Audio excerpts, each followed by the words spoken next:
The hero's name is Cleo, and he's a mercenary. Mercenaries are those who earn their bread by becoming soldiers for hire. They will accept any job as long as they promise money for it. And that's how he came to the royal capital, to accept a contract for the destruction of some bandits who are causing riots in the vicinity. The bald man said that after the previous battle, they were sure that there was practically nothing left of this criminal organization. But under the leadership of their leader, the unfinished ones continued to stubbornly fight back. The mercenary Cleo was listening.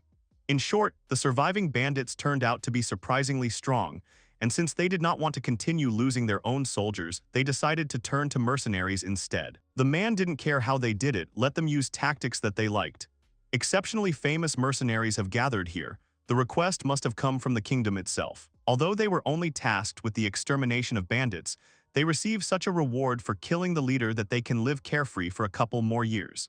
It's a sin for any mercenary to refuse such a glorious offer. He had never had such competition before. However, he has already killed bandits more than once and more than twice, and has long developed his winning tactics. The bald man said that everyone can disperse. To be honest, the hero does not intend to lose. The one who will defeat the bandit leader will be him. A little later, there were shouts for him to stop. Did he really think they would let him escape? The hero ran forward from a bunch of bandits, repeating in his mind many times that he was arrogant. He was too arrogant. He was going to defeat the leader, but it's just impossible. His subordinate was difficult for the hero in battle, and he's already at the limit. These guys are just terribly strong. They're all strong men. There's an army of them out there. He wondered what kind of place they were in, a bunch of unfinished ones, as that fool said. But still, they are all weaklings, not opponents compared to the most dangerous of them, the bandit leader. He single-handedly dispatched almost all the mercenaries who accepted the contract. He's too strong, his power is on a completely different level. He is not a man but a monster in human form. This is not a joke anymore. With an enemy like him, even a tenfold reward would be too small. But there's no point in whining anymore, and we need to get out of here. The hero has a dream, and he will never die here in such a place. He could barely breathe, promising himself that he would definitely survive. At that moment, a man with a blade jumped out from the side. The guy did not have time to react and was stabbed in the chest. He thought they were joking. He was thinking who this man was and why he did it. The guy was thinking a lot about himself. That this can't be happening. Was she in league with the bandits? She must have overtaken him. Is he really going to die in such a place? The girl pulled back her hood looking at him. After a while, the guy woke up and started screaming. He touched himself, wondering if he was alive. The hero did not understand if it was serious and how it happened because he was hit in the chest. The girl in front of him corrected that she had not been hit and that the dagger was a fake. She exhaled, saying that she was alarmed and decided that he died of fright. The guy was screaming that he thought he was going to die. What did he do to her to make her do this to him? The guy noticed that this girl was not human. He did not expect to see such a thing in these parts. There was a lot of discrimination here, and he was ready to swear that the Inhumans would stay away from here. It doesn't look like she was in league with the bandits, but... The girl interrupted his thoughts, telling him to be glad that it was a toy knife. She noticed that he was letting his guard down too much. With his reflexes, you need to be always on the lookout. The guy, getting angry, shouted at her, insulting her and saying that she didn't show off too much. She attacked him herself. The girl gave her name as Kohaku. The girl introduced herself as Kohaku, not as the guy called her. The guy thought about how infuriating this girl was to him. He shouted that he hadn't asked for her name. She replied that she hoped they would get along. The guy started when he heard the scream. He was scared and said that those damned bandits were back, so they're still chasing him. He called out to the girl and asked if she had heard those screams. There are dangerous bandits prowling nearby. He does not know what is on her mind, but advises her to run as soon as possible. He asked if she understood him and began to run away, saying that he had warned her before the upcoming meetings. The girl stopped him by his clothes, telling him to stand. He got angry, starting to threaten that he would hit. Kohaku asked if he wanted her to save him. He heard right. She said she would protect him from these dangerous bandits. Despite her appearance, she is quite strong. Kohaku doesn't know how strong these bandits are, but she asks for just a few minutes and that's it. At this time, the guy was already running away without listening to her. She caught up with him, asking why he was ignoring her. The guy shouted that he didn't have time to play along with her jokes. Kohaku replied that it was not a joke. He was yelling at her to shut up and leave him. Later at night, the guy was breathing heavily after running, saying that he understood everything, so let him give him a little breath. He realized that she was stubborn, even more stubborn than bandits.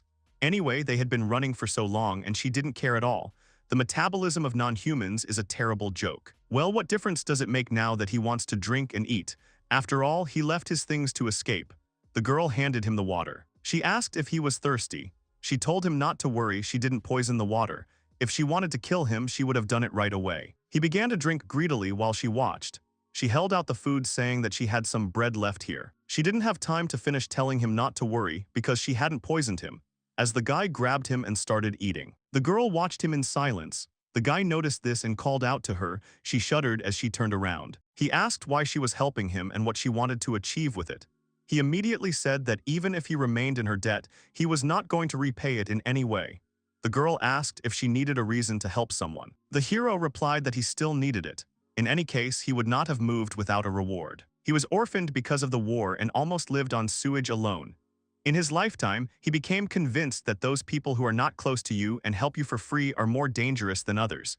He doesn't trust people so easily. The girl understands that it was not easy for him, but he should not worry, she will not do anything wrong with him.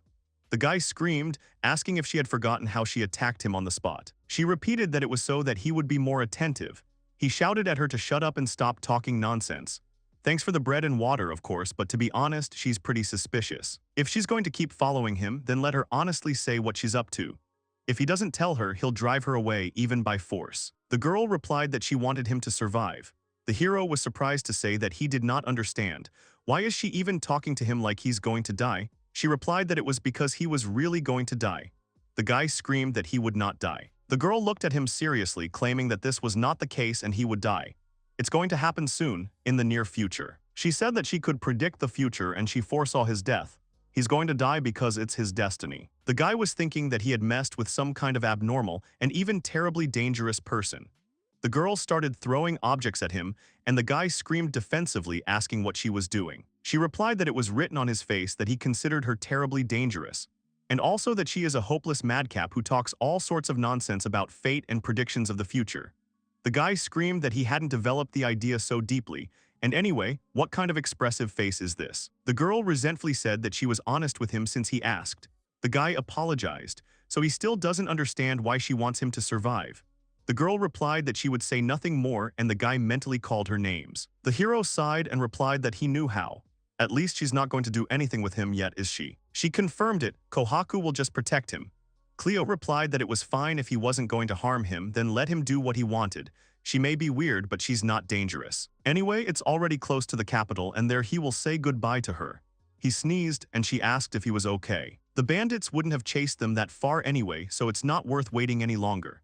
The guy turned to the side and saw the bear. He got scared and thought about where the bear came from. They don't live here. He's going to hibernate or something and wants to eat in front of her. It doesn't matter now, we need to run and hurry. Kohaku came forward and he asked what she was doing. She replied that she had already told him that she would protect him. It's okay, it's going to be over soon, and let him stay behind her. The bear rushed towards them and the guy, calling the girl names, threw a stone at him. Kohaku didn't see anything and the hero grabbed her hand and ran. She asked what he was doing. He called me names again and said that it was the bear pharaohs. They always go in packs. They've only seen one, but he's got a bunch of friends coming up anyway. If they get together, they're finished. The girl said that it was okay, she would defeat them. The guy denied, saying that it was impossible because they were bears. He said not to talk nonsense and run. She remembered that he had told her to do whatever he wanted, and he shouted at her to shut her mouth. He doesn't know what happened in her life, but she should appreciate her more. The guy stumbled and fell, and she asked if he was okay. She touched his forehead, surprised by his heat. He's feverish. The guy asked me not to touch him. She noticed that he was completely exhausted and needed to rest a little. He told me to shut up again because he was just a little tired from running all day. Let him say what he wants, but that's how he spent all his strength. He asked me to shut up again. He said about the house, he bought himself a house. And he immediately warns her that it cannot be compared with what the nobility would buy for themselves. A man like him could only afford this house by risking his life. The house is far from the capital, and it is quite old and dilapidated, but there is a fairly large garden. If he saves up some more money, he will buy himself cattle and grow his crops. He is thinking about a self-sufficient life. Exactly, he will live a peaceful and stable life. That's his dream. That's why there's no way he's going to die in a place like this. The girl thought about home, a place where it was safe.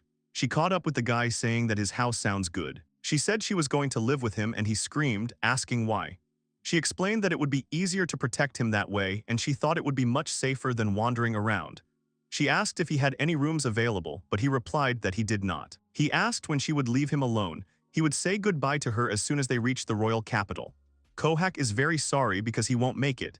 He told me to shut up again because it would come to that, but I stuck with him. When he saw what was ahead, he was delighted, saying that while she was talking nonsense, one of the fortresses of the kingdom was visible ahead. They are saved, and now there is no need to run even to the capital. The girl asked him to wait a second, but he didn't listen, shouting that he would be fine. He had already been through so much and he was alive. He saw the corpses of the royal soldiers and asked what had happened here. The girl clarified that it did not seem strange to him that the gate was open at night. He said it couldn't be. Turning to the side, he saw the leader of the bandits. They were surrounded from all sides. He said it couldn't be. You want to say that some bandits have captured such a huge fortress. What is it? Something is not clean here, and why this nightmare will not end in any way. He thought of Kohaku, but he began to deny it. Everything that happened was his fault. This is not fate. He doesn't believe in fate. We need to come up with the best solution. He is sure that there is some way to survive and he needs to think. The bandits saw a girl with him but were unhappy that she was not human. Although what's the difference between a human or a non-human? Only they were told not to cripple her, otherwise they won't be able to use her in the future. Cleo said he would buy her time and let her run away. They were both surprised and the guy thought what he had just done. Behind them, the bandits have already decided who gets the girl. The guy started screaming, thinking to himself that he would stop doing this. What he's doing, he needs a way to escape, to look for where to run, but instead he shouted like a bandit, insulting and promising to finish them off. The men got angry, promising him what he would get. The guy was screaming again and thought that was enough, but it was useless because my head had completely stopped working. Cleo mentally repeated that he was going to die now. Damn his dream, his house, his usual life, but he doesn't want to give up. A stone flew into one of the bandits and the man flew away. The hero, like the others, stood there not understanding anything. Many more stones flew behind him, hitting the bandits. In just seconds, all the enemies were defeated. The shocked guy did not understand that there was some kind of magic now. Although no, he had already seen magic a couple of times, but never such an incredible one. He wondered who could do such a thing, and turned around realizing that it could only be her. Kohaku was casting spells behind her. The guy wondered who she was. The girl called out to him. She looked displeased while asking if he was an idiot, wasn't he? This decision of his was not too smart. He would have died for sure. And he himself said that he was not going to help anyone without a reward. He shouted that it was not so and she did not understand. He had a clouding of his mind. But still the girl thanked him. He was trying to protect her. The guy insulted her and said that wasn't the point. He stopped thinking it doesn't mean that he was trying to help her. But thanks to this, the girl finally decided. The guy asked again about her decision. Someone released magic and the bandits were set on fire. They were shouting loudly. The guy was surprised at what was going on. Kohaku immediately realized that the bandit leader had done it. The man surrounded by fire said she was strong. He feels a powerful force in her. He was waiting for the day when he could fight a powerful creature like her.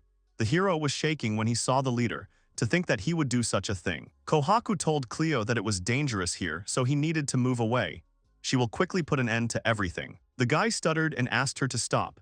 Now he knows she's strong, but they can't handle an opponent like him. They have to escape from here. The girl told him not to worry. She knew one person compared to whom his flame is like a refreshing fan. She told him to look carefully at the era that was coming soon. The guy repeated her words without understanding them. The leader took up his sword. He struck at the girl, but she easily beat them off. Everything exploded from their duel, so the hero ran away in a panic, hiding in a shelter. He didn't understand what it was. The surviving bandits also ran away screaming. The shocked hero repeated that it was all a dream and he was imagining it. It's impossible. How could a one-on-one duel escalate into a battle of such proportions? They continued to attack each other. The hero thought it was a curse. He doesn't understand anything anymore. Where did they get such strength from and how did he end up in the middle of such an incredible battle? He doesn't understand anything. What he is sure of is that if this inhuman girl loses, he is finished. Until the last moment he thought she was a hopeless dreamer, but now he can only rely on her. Let her think about him whatever she wants. He wanted her to win and defeat the bandit leader at all costs. At one point in the battle, the leader was behind Kohaku. Cleo screamed at her to turn around. The girl was able to repel the attack and injure the man. Everyone was shocked. The guy looked at her in disbelief, saying that she had succeeded, but the leader did not give up. He struck again unexpectedly, but the girl parried him again. The man said it was strange. He has managed to unleash more power than usual and still despite this he still cannot defeat her. Saying that it was great, the man collapsed to the ground. The girl exhaled and turned around. Behind her, everyone was looking at her in shock. Cleo said in disbelief that she had won. The bandits whispered that they had lost, that it could not be that he, who was capable of crushing the country, had lost alone. The girl noticed that she was also wounded in the arm from where blood was dripping. She saw the bandits' sword. The bandits shouted that this was no longer a joke. They followed the leader only because he promised them a good life. They had never heard of such monsters before. The guy watched them run away and said that even though they were his enemies, he sympathized with them. It's too much for ordinary people like them. It was too serious. He still can't believe it. Even siege weapons cannot cause such destruction. The bandits ran away screaming while he thought that he really had survived. She really saved him. He thinks he should at least treat her, but he won't let her live in his house. The girl turned in his direction. At that moment, arrows pierced his chest. Cleo fell to the ground as the arrows continued to fly. The bandits recognized the flag. It was reinforcements and very bad timing. These are the elite troops from the kingdom. The chief ordered his troops to kill them. The damn bandits didn't know what they were getting into. Let them show them what happens when they get really angry. While the battle under the moon continued, Cleo lay on the ground and thought that it was a curse because he didn't even have the strength left. In the background, the soldiers were ordered not to let any of the bandits escape and kill. He's really finished. Until then, he had somehow been able to get out of problems, but he could not do it. He doesn't want to believe it, but the inhuman girl was right. Fate really exists. If you think about it like that, misfortunes have been falling on him one after another lately. It was probably a sign that death was coming. He recalled the past thinking that he couldn't do it anymore. His consciousness was slipping away.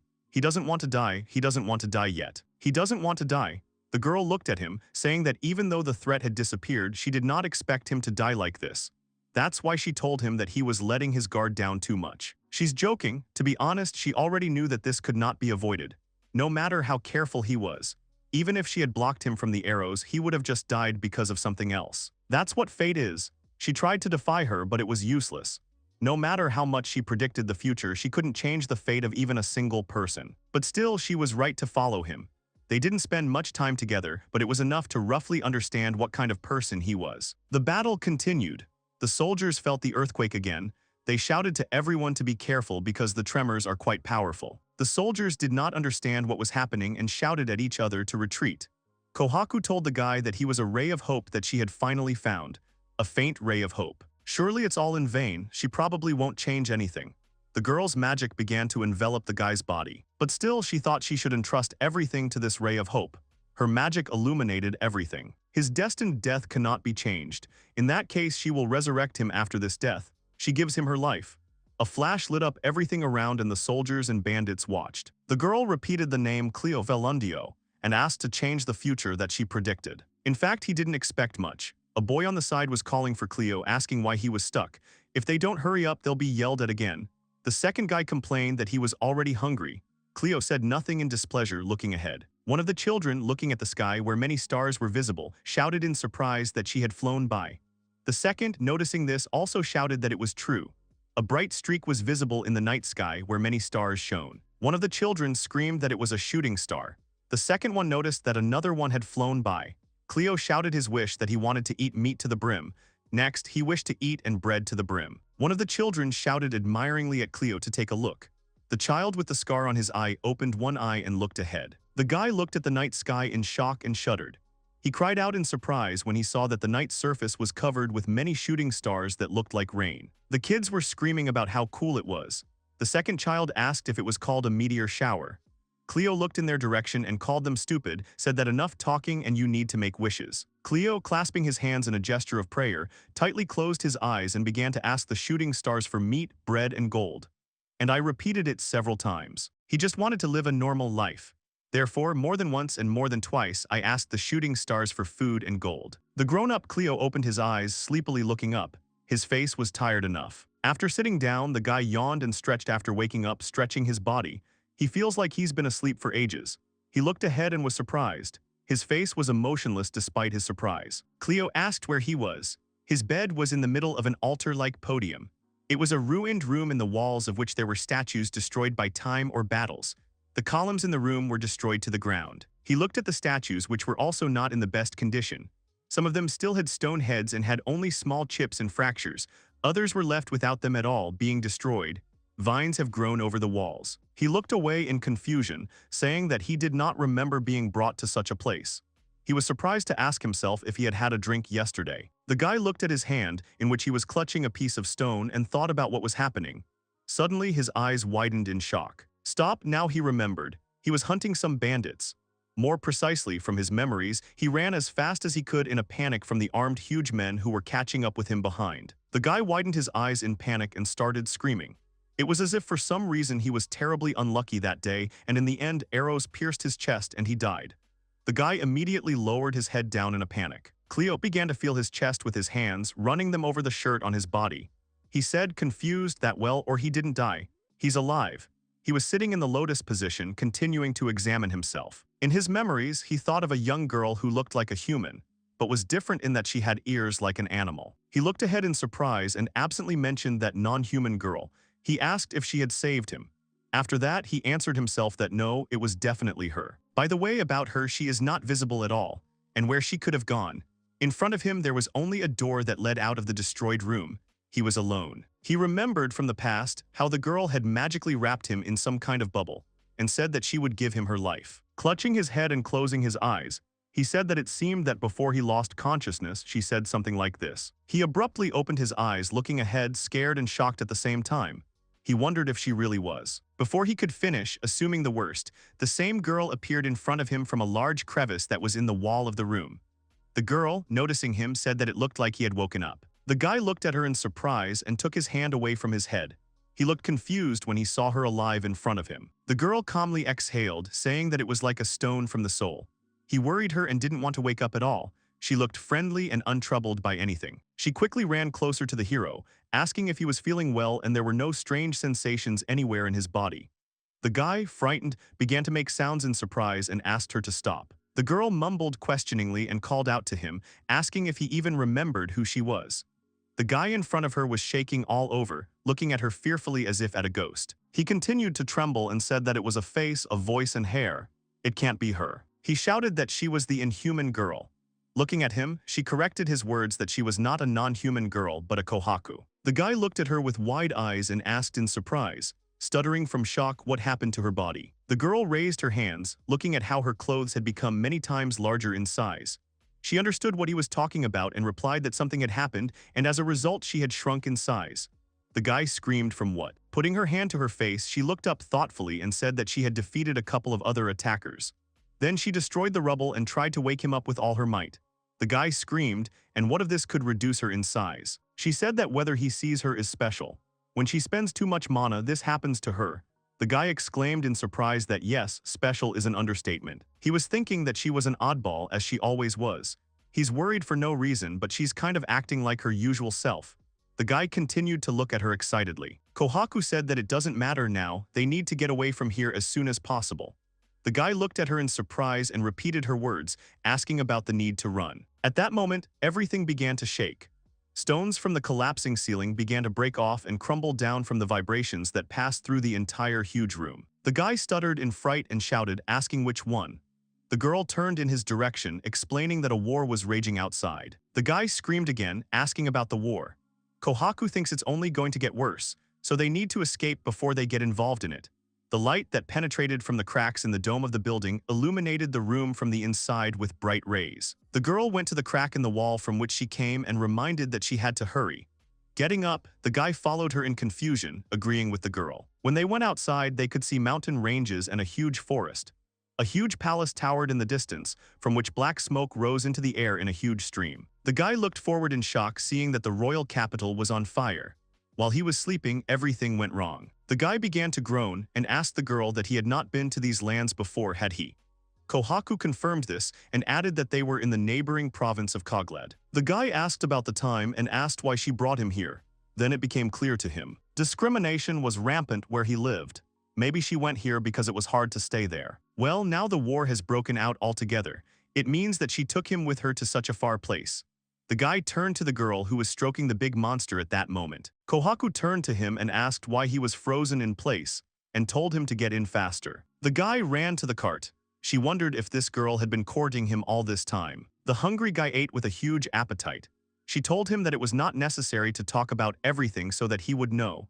He replied that for some reason he was so hungry that he would have eaten a horse. The girl turned to look at him and turned away again, confirming something. If he has such an appetite, then he's fine. Embarrassed, the guy fell silent and turned away. He didn't know how to put it. He apologized because it looks like he caused her a lot of inconvenience. He said she saved him. There was no way he would have survived after the arrows pierced his chest. And he is very grateful for many other things. Kohaku smiled. Well, where did such gentleness come from? All of a sudden she was interested in it. He asked me not to say that. He's not so heartless that he doesn't feel indebted to her after everything she's done for him. The girl chuckled, saying, "That's how it is, you're welcome." The guy was clearly embarrassed and looked down. He added after a silence that, well, he was very uncomfortable about it, but she could live in his house. He said this with a strange face. The girl turned in his direction. He asked if she remembered when they were running away from the bear. She offered him to live together when he told her about the house. Then she said she was going to live with him, and he asked why. Cleo said that, to be honest, he is extremely opposed to other people crossing the threshold of his refuge, but he can't offer her anything else. So, although the house is in the middle of the wilderness and there is nothing interesting nearby, there is no such discrimination as in the capital, and if he still wants to live there no matter what, he asks for mercy. The girl hesitated, answering that she wanted to tell him a little later, but there was probably nothing left of his house. The guy asked, confused, what she was talking about. The girl looked away, saying that it had been a century, you see. The guy gasped questioningly. She added that he hadn't woken up for 100 years. He gasped questioningly again. The guy was staring intently ahead. He looked at the landscape in front of him, saying what this world means a century later. To be more precise, 108 years and 3 months have already passed. When he first heard about it, he shouted that it was complete nonsense, starting with the fact that he hadn't aged at all. It seems to be because his body was frozen in time due to magic. But why hasn't the girl aged at all? On the contrary, she looked younger. She told me that she was special. She has a very long life expectancy, unlike them humans. Well, he doesn't care if a century has passed or not. He hasn't changed at all. And anyone who might have been worried about his disappearance has long since died. He was most upset about the house. He won't see the days when he retires now. All his efforts were in vain. He returned to the starting point again. He hung his head and sighed. He didn't even have time to live there for 6 months. The girl found the city. The guy ran to her, surprised, asking if it was true. She confirmed it, but the guy saw that it was the same there. She replied that there was nothing to be done and they would go looking for another way. On top of that, war is raging everywhere in this era. It seems that he really only dreams of peace. They saw the building and were surprised that it was true. They found an old fortress. The guy told Kohak that she had a sharp eye to see her from this distance. She replied that she was at least 100% sure of her eyesight. The hero said that, but it would be worth being sure of other things. Her combat skills, life expectancy. The girl went ahead saying that they would spend the night here. He stopped her, asking if she was sure. Maybe some looters have settled here or something like that. The girl turned around and told him not to worry. Despite her appearance, she is still strong. She went inside the building, and the guy clarified that, but still, she's weaker now, isn't she? She mumbled and replied that, well, she probably wouldn't be able to show even a fifth of the strength that she had a century ago. The guy repeated her words about the fifth lobe and said that it turned out that she was very weak. She told him not to worry. Even so, she would definitely protect him. She doesn't feel anyone's presence, so she thinks there's no one there. Going forward, she found something. She walked into a place with a bunch of barrels and said it was mead and quite old. The barrel has been around for half a century. At least drink it there.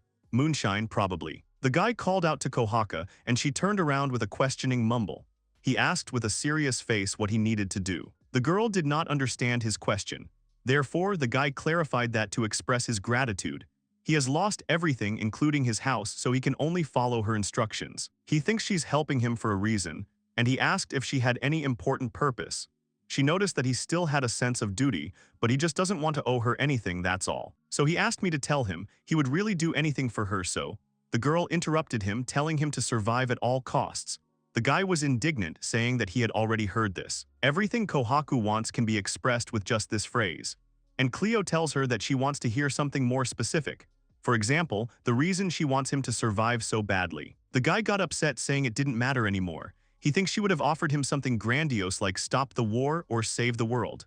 The girl behind was surprised. He knows that it certainly wouldn't have come to this, but for now he's had enough. Well, that's fine. For now, he will try his best to stay alive.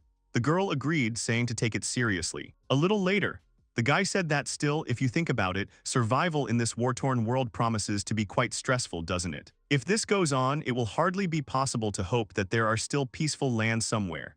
The girl agreed with him.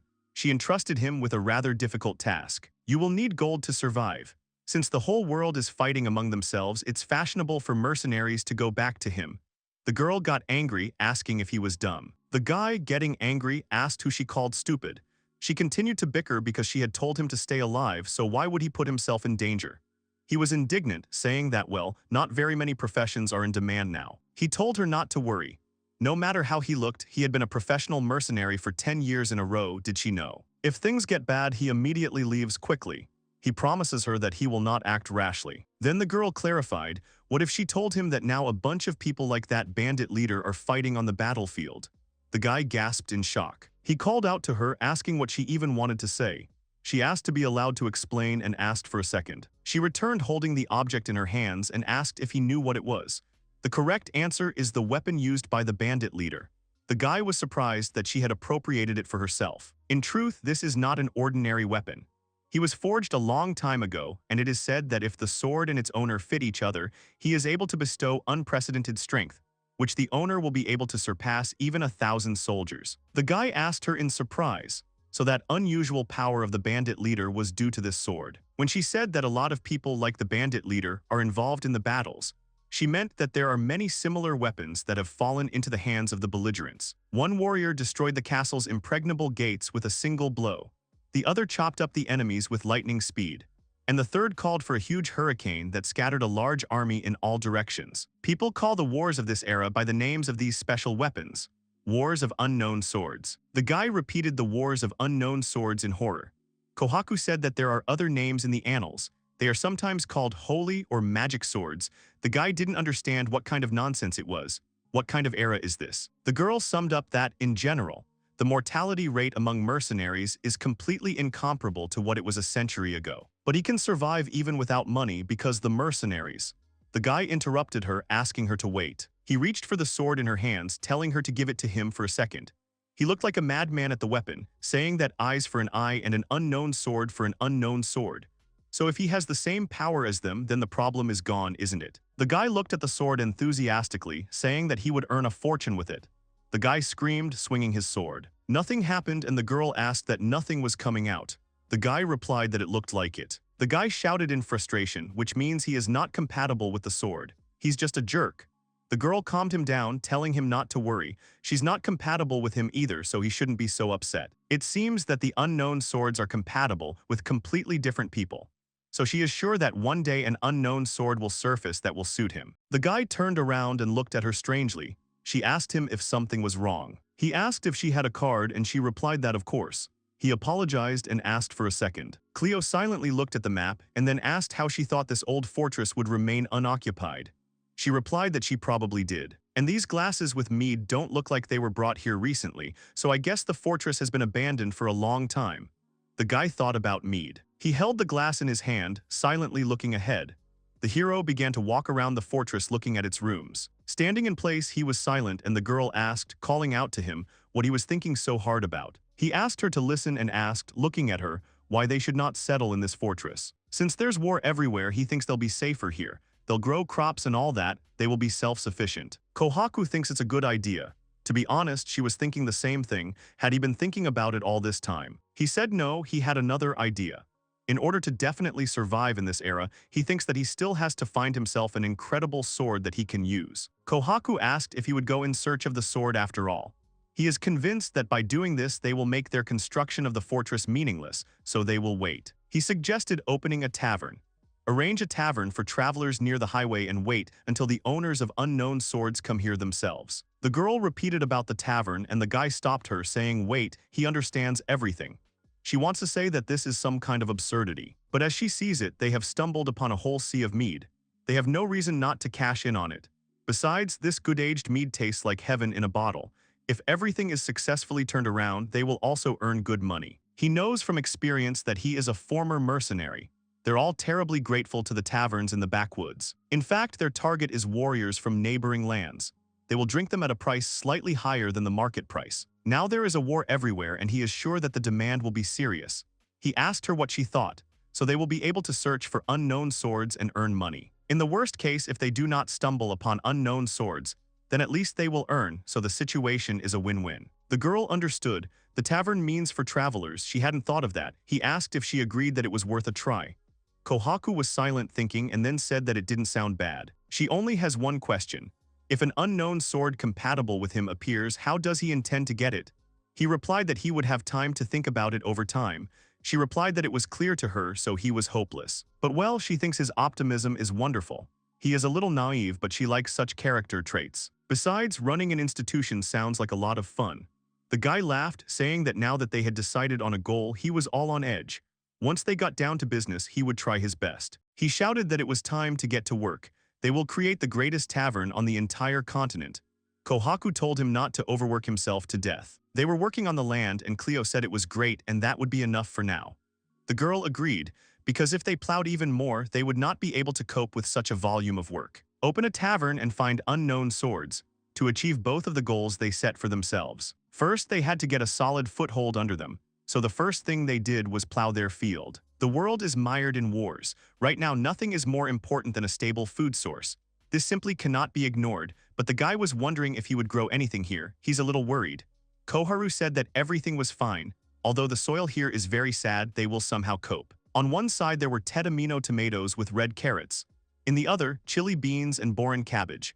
Next to it, there are Corcadian potatoes, and a little further, there is corn from Peshchar. Of course, it will take some time until all this grows and it will be possible to harvest.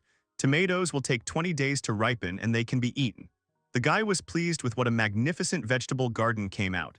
Kohaku already had vegetable seeds and a minimal set of tools for working in the field. It seems that before he woke up, she was living a self-sufficient life. On top of that, thanks to this, they still had a supply of food by today. Perhaps if he were alone, he would have serious problems finding food. Seriously, she's just superior to him in everything. Kohaku said that if they had enough space, they should also allocate a plot for a wheat field so that there would be something to make bread from. The guy replied that it was a great idea and they would definitely do it.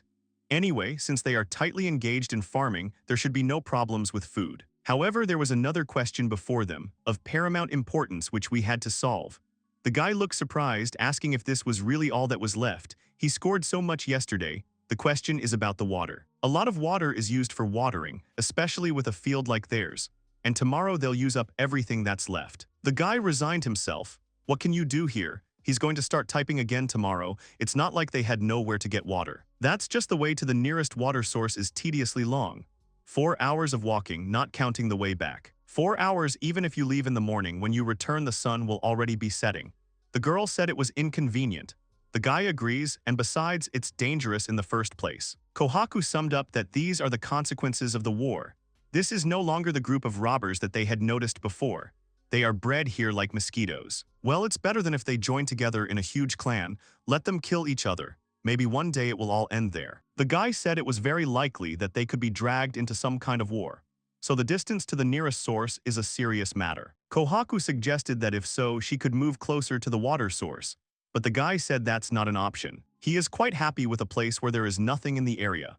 If they had settled somewhere better, this place would have been instantly chosen by robbers and they would have been attacked. And this piece of land, where there is a little bit of the most necessary, will survive the wars of this world.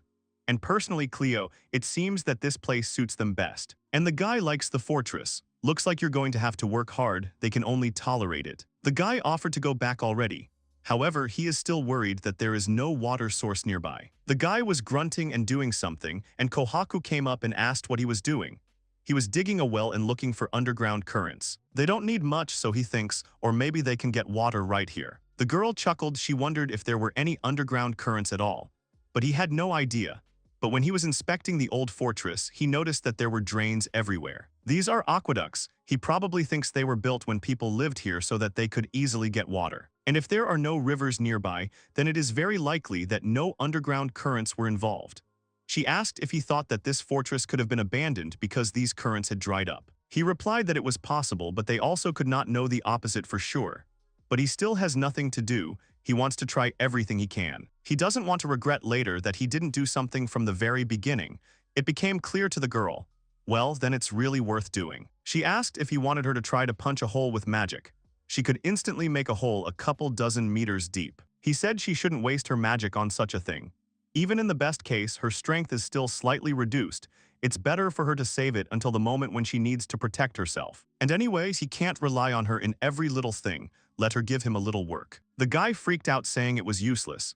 With these tools, you can't dig anything further. He would go and see if there were any better tools left in the fortress. He told her not to even think about digging a hole.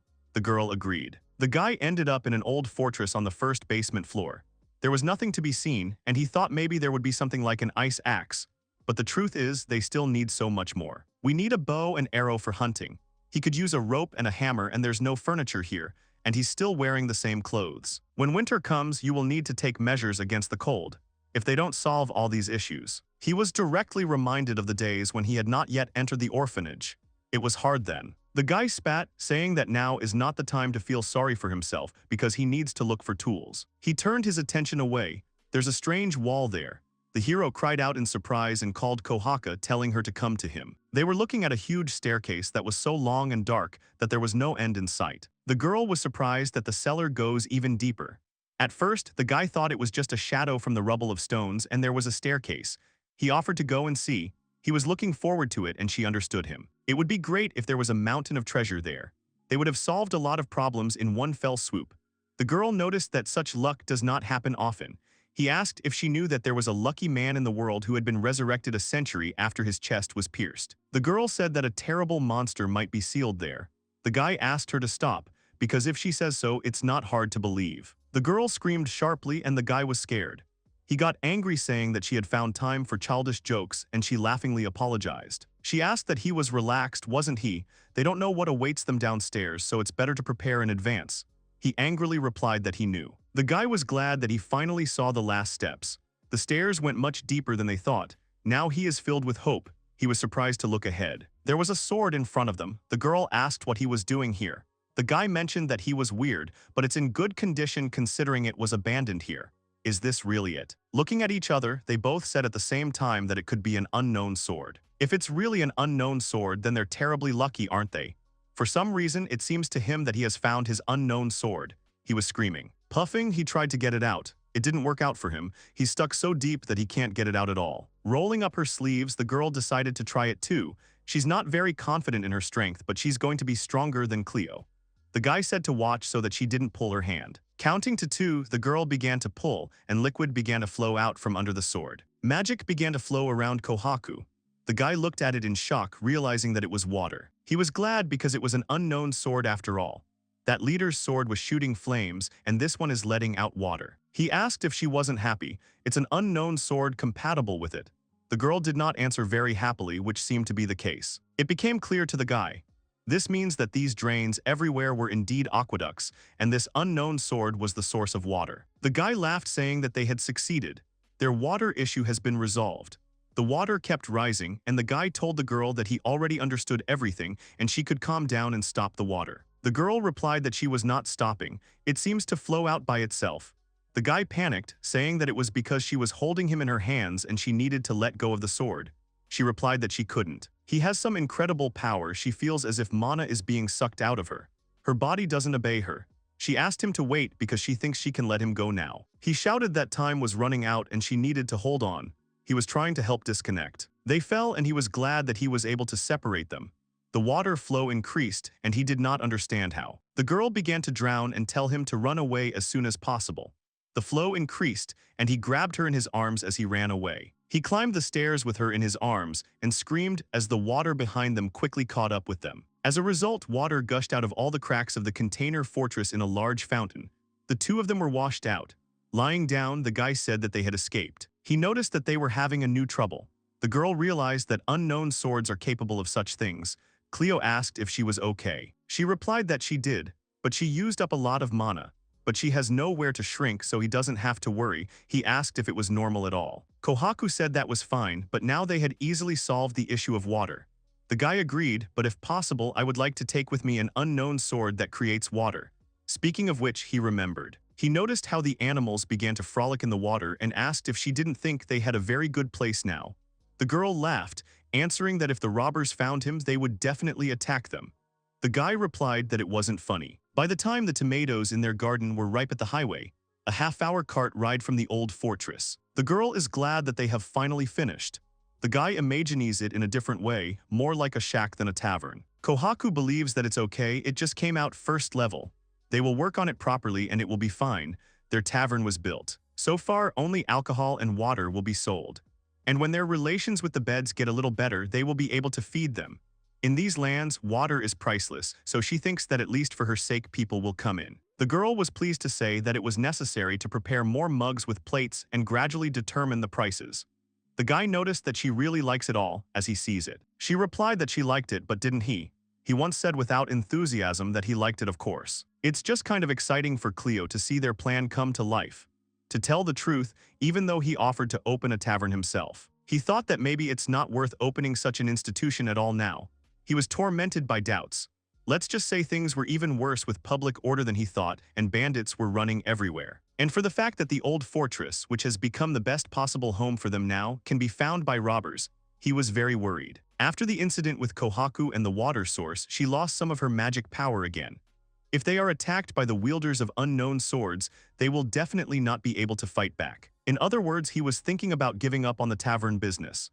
The girl was shaking, asking again about quitting. She was asking if he was serious right now. She really wanted this. The guy made her think for herself how risky it all was. He wondered why she was so upset. The girl replied that then they would have nowhere to collect information. Besides, doesn't he want to find his own unknown sword? She assured me that everything would be fine. Whatever happens, she will protect him. The guy thought that who knew that she would like this idea so much. In the end, he agreed, saying to get down to business. That's how, despite his anxiety, they set about creating a tavern as planned. The guy was looking up saying that, but still despite his anxiety, although it would be more accurate to say as he was afraid. They've been open for a week now and still haven't seen a single living soul. The girl said that they just chose a place that was too deserted. She saw hoofprints, so apparently people are passing through here after all.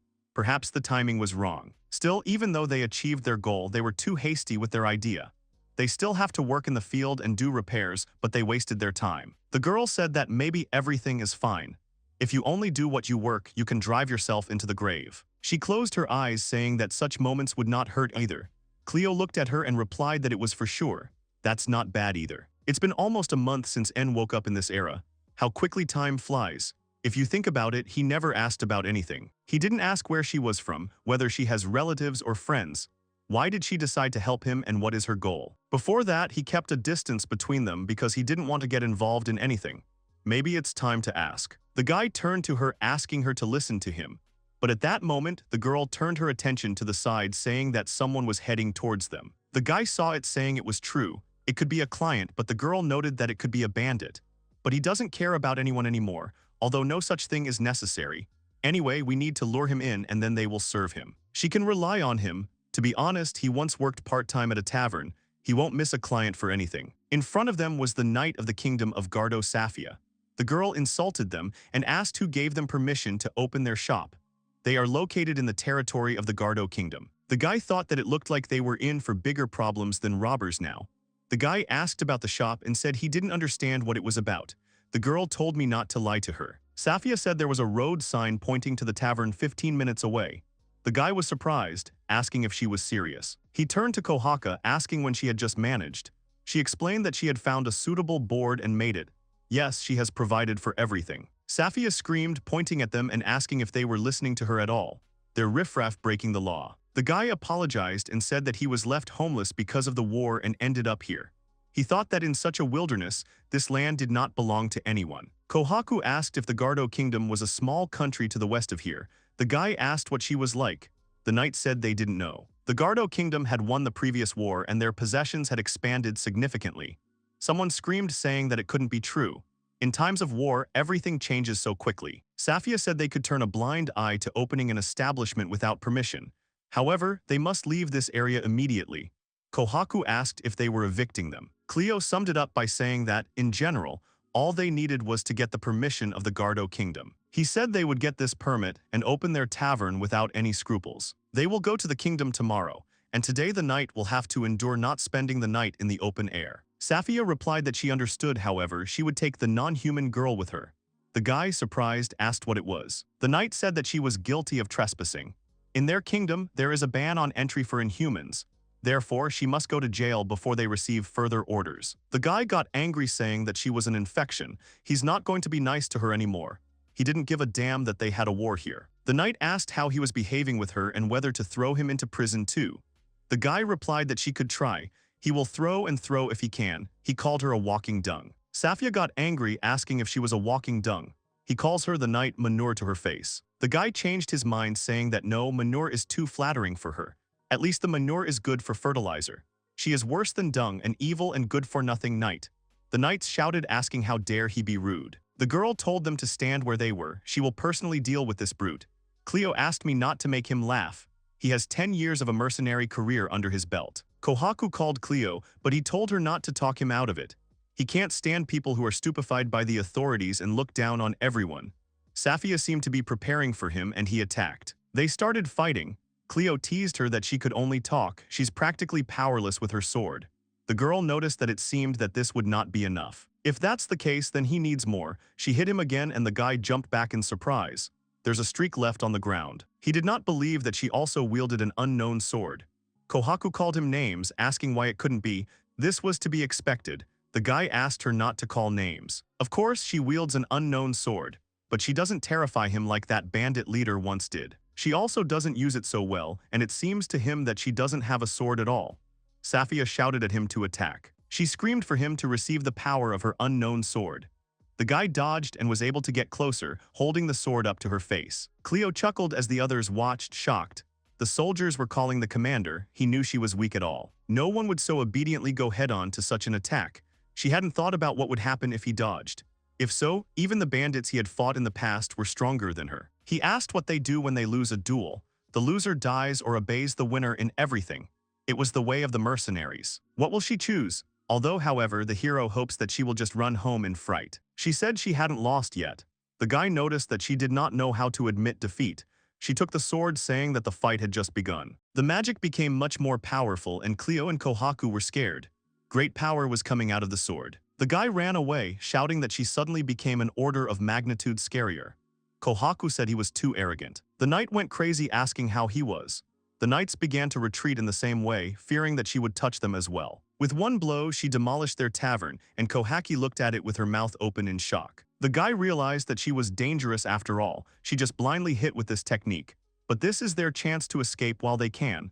The girl said she would not forgive. They put so much effort into building it. The knight looked around where they had gone. She noticed them and said that this time he would not get off so easily and would taste her true strength. Kohaki hit her and she flew off to the side. She told her not to dare to destroy what someone was trying to build. The guy thought it was strange to hear that from her. He thought Safia was dead, but she was still alive. Kohaku is really incredible, and now he feels stupid that he was afraid of bandits. The girl had told him that she wanted him to survive. The guy remembered those words of hers, but it seemed to him that he could handle Safia. Kohaku was angry. The guy asked her not to be angry. She promised that she would hit him if he behaved so recklessly, and he promised that he would not do it again. Men praised the booze, saying it was delicious. Cleo boasted that this drink was their pride, although they just found him. Cleo hinted to them that if their country bans their tavern, they won't try it anywhere else, so they need to think about it. If they understand, then let them drink and pay money. Safia thanked Kohaka for taking care of her wounds. Kohaku said the wounds were light and apologized for losing her temper a little. Although the girl measured her strength, it should still hurt. The knight replied that it was her fault. She asked to be allowed to apologize for this incident. Kohaku said it was her job after all. Besides, they ordered a lot of drinks from them. Safia hugged her. When Cleo saw them, he asked why they were hugging and joked at her, saying that they did not have such an institution and she needed to find another one. Safia began to justify herself, saying that he was wrong and it was in a fit of sisterly feelings. She apologized to Kohaku. She told Cleo how many times she needed to be told that her name was Safia. She is the commander of the 4th Cavalry Unit of the Kingdom of Guard. He told her that he had already understood, let him drink and pay money if he wanted to apologize. He can also pour water. She drank it all in one gulp, saying to underestimate the liver of knights.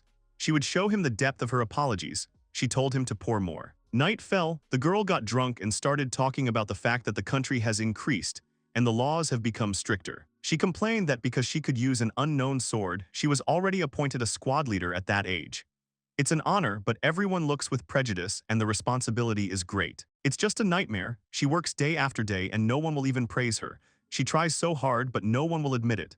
The guy realized that she had accumulated a lot of stress. She said that they had been hiking for 7 days in search of the Thunder Swordsman.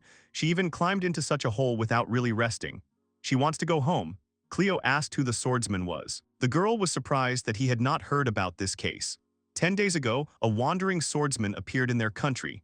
He cut down more than 100 soldiers in one night. He was named Thunderstorm in honor of the thunderstorm demon from the local legend who had the power to control lightning.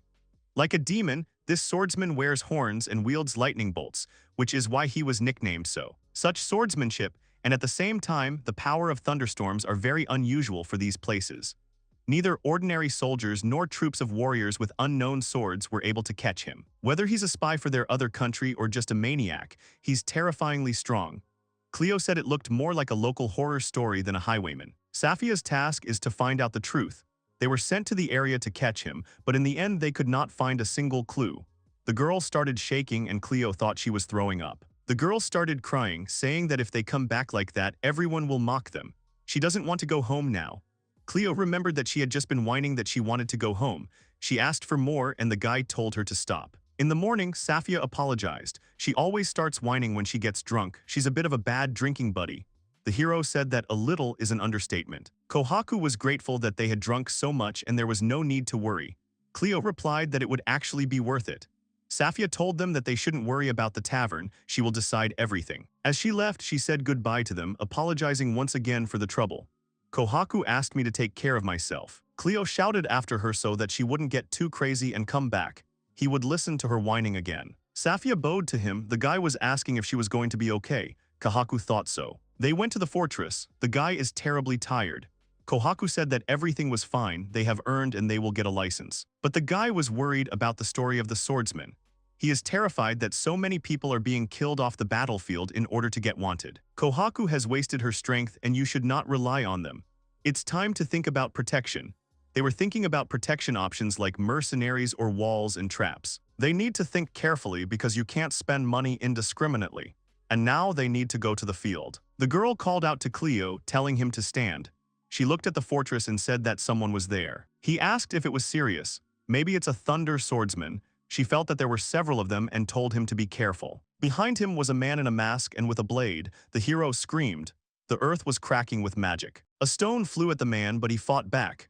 The attacker pulled away from them, jumping back. Cleo asked who he was. He was apologizing to the girl for not noticing him.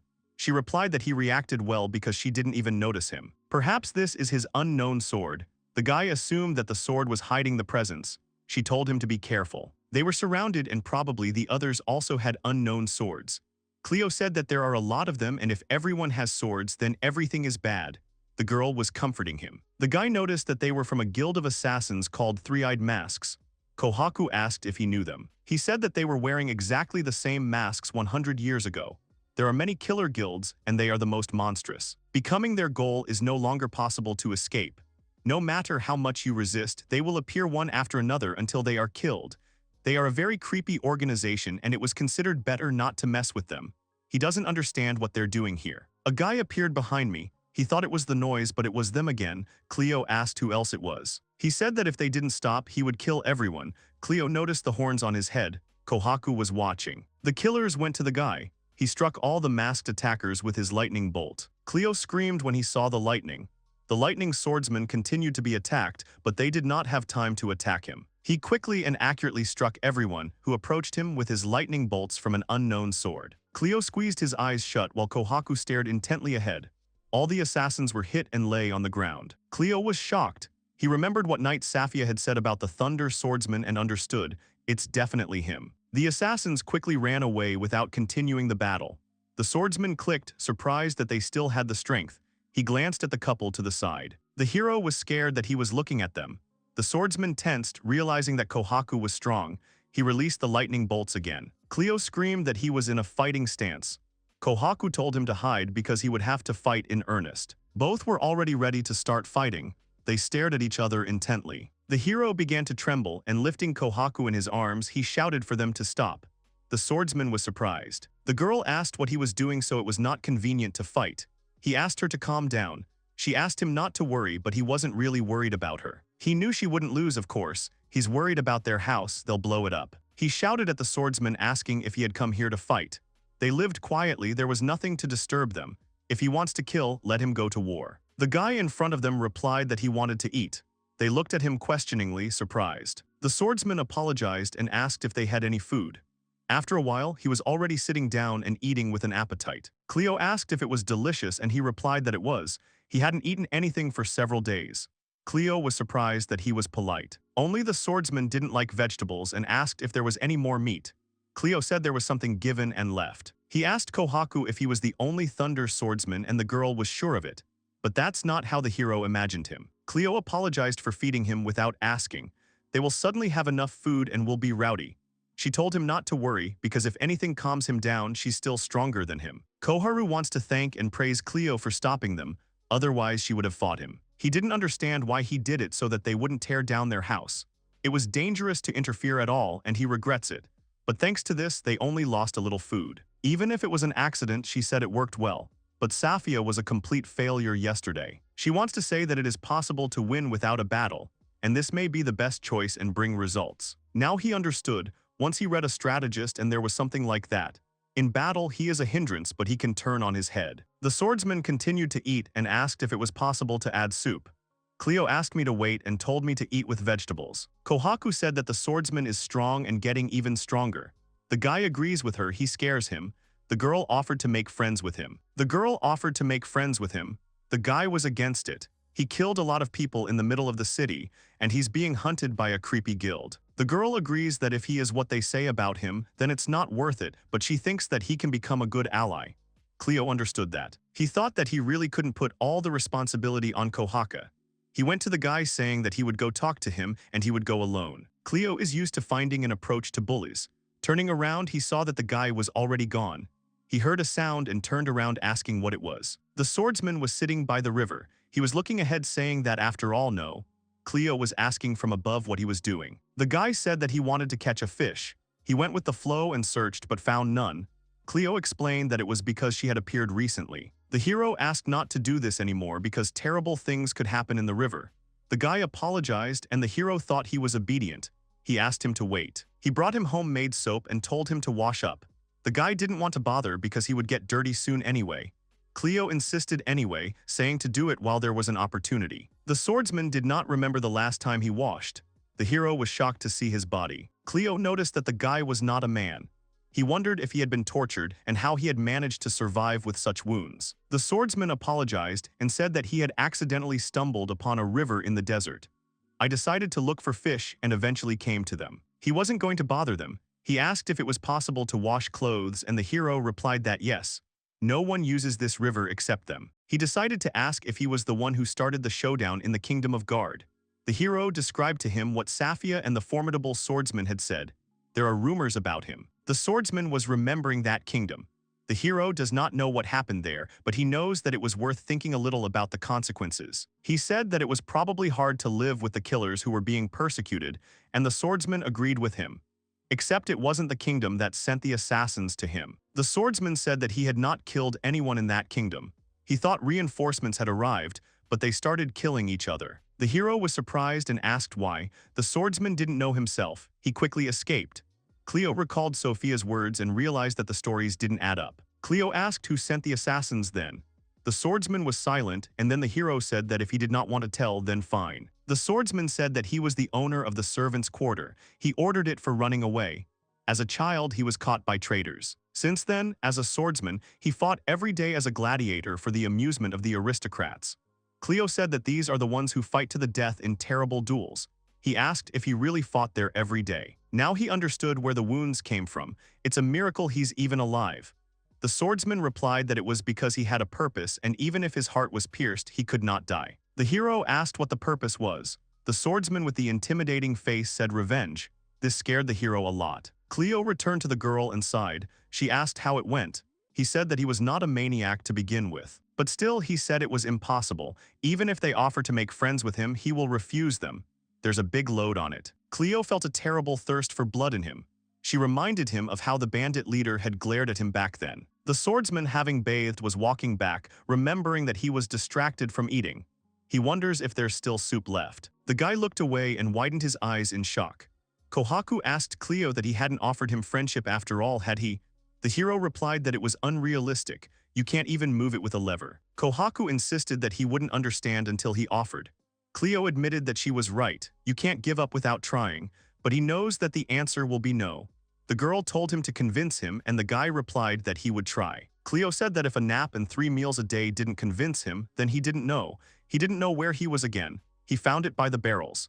He came up saying that he had a conversation with him. The swordsman tensely asked where they got it from.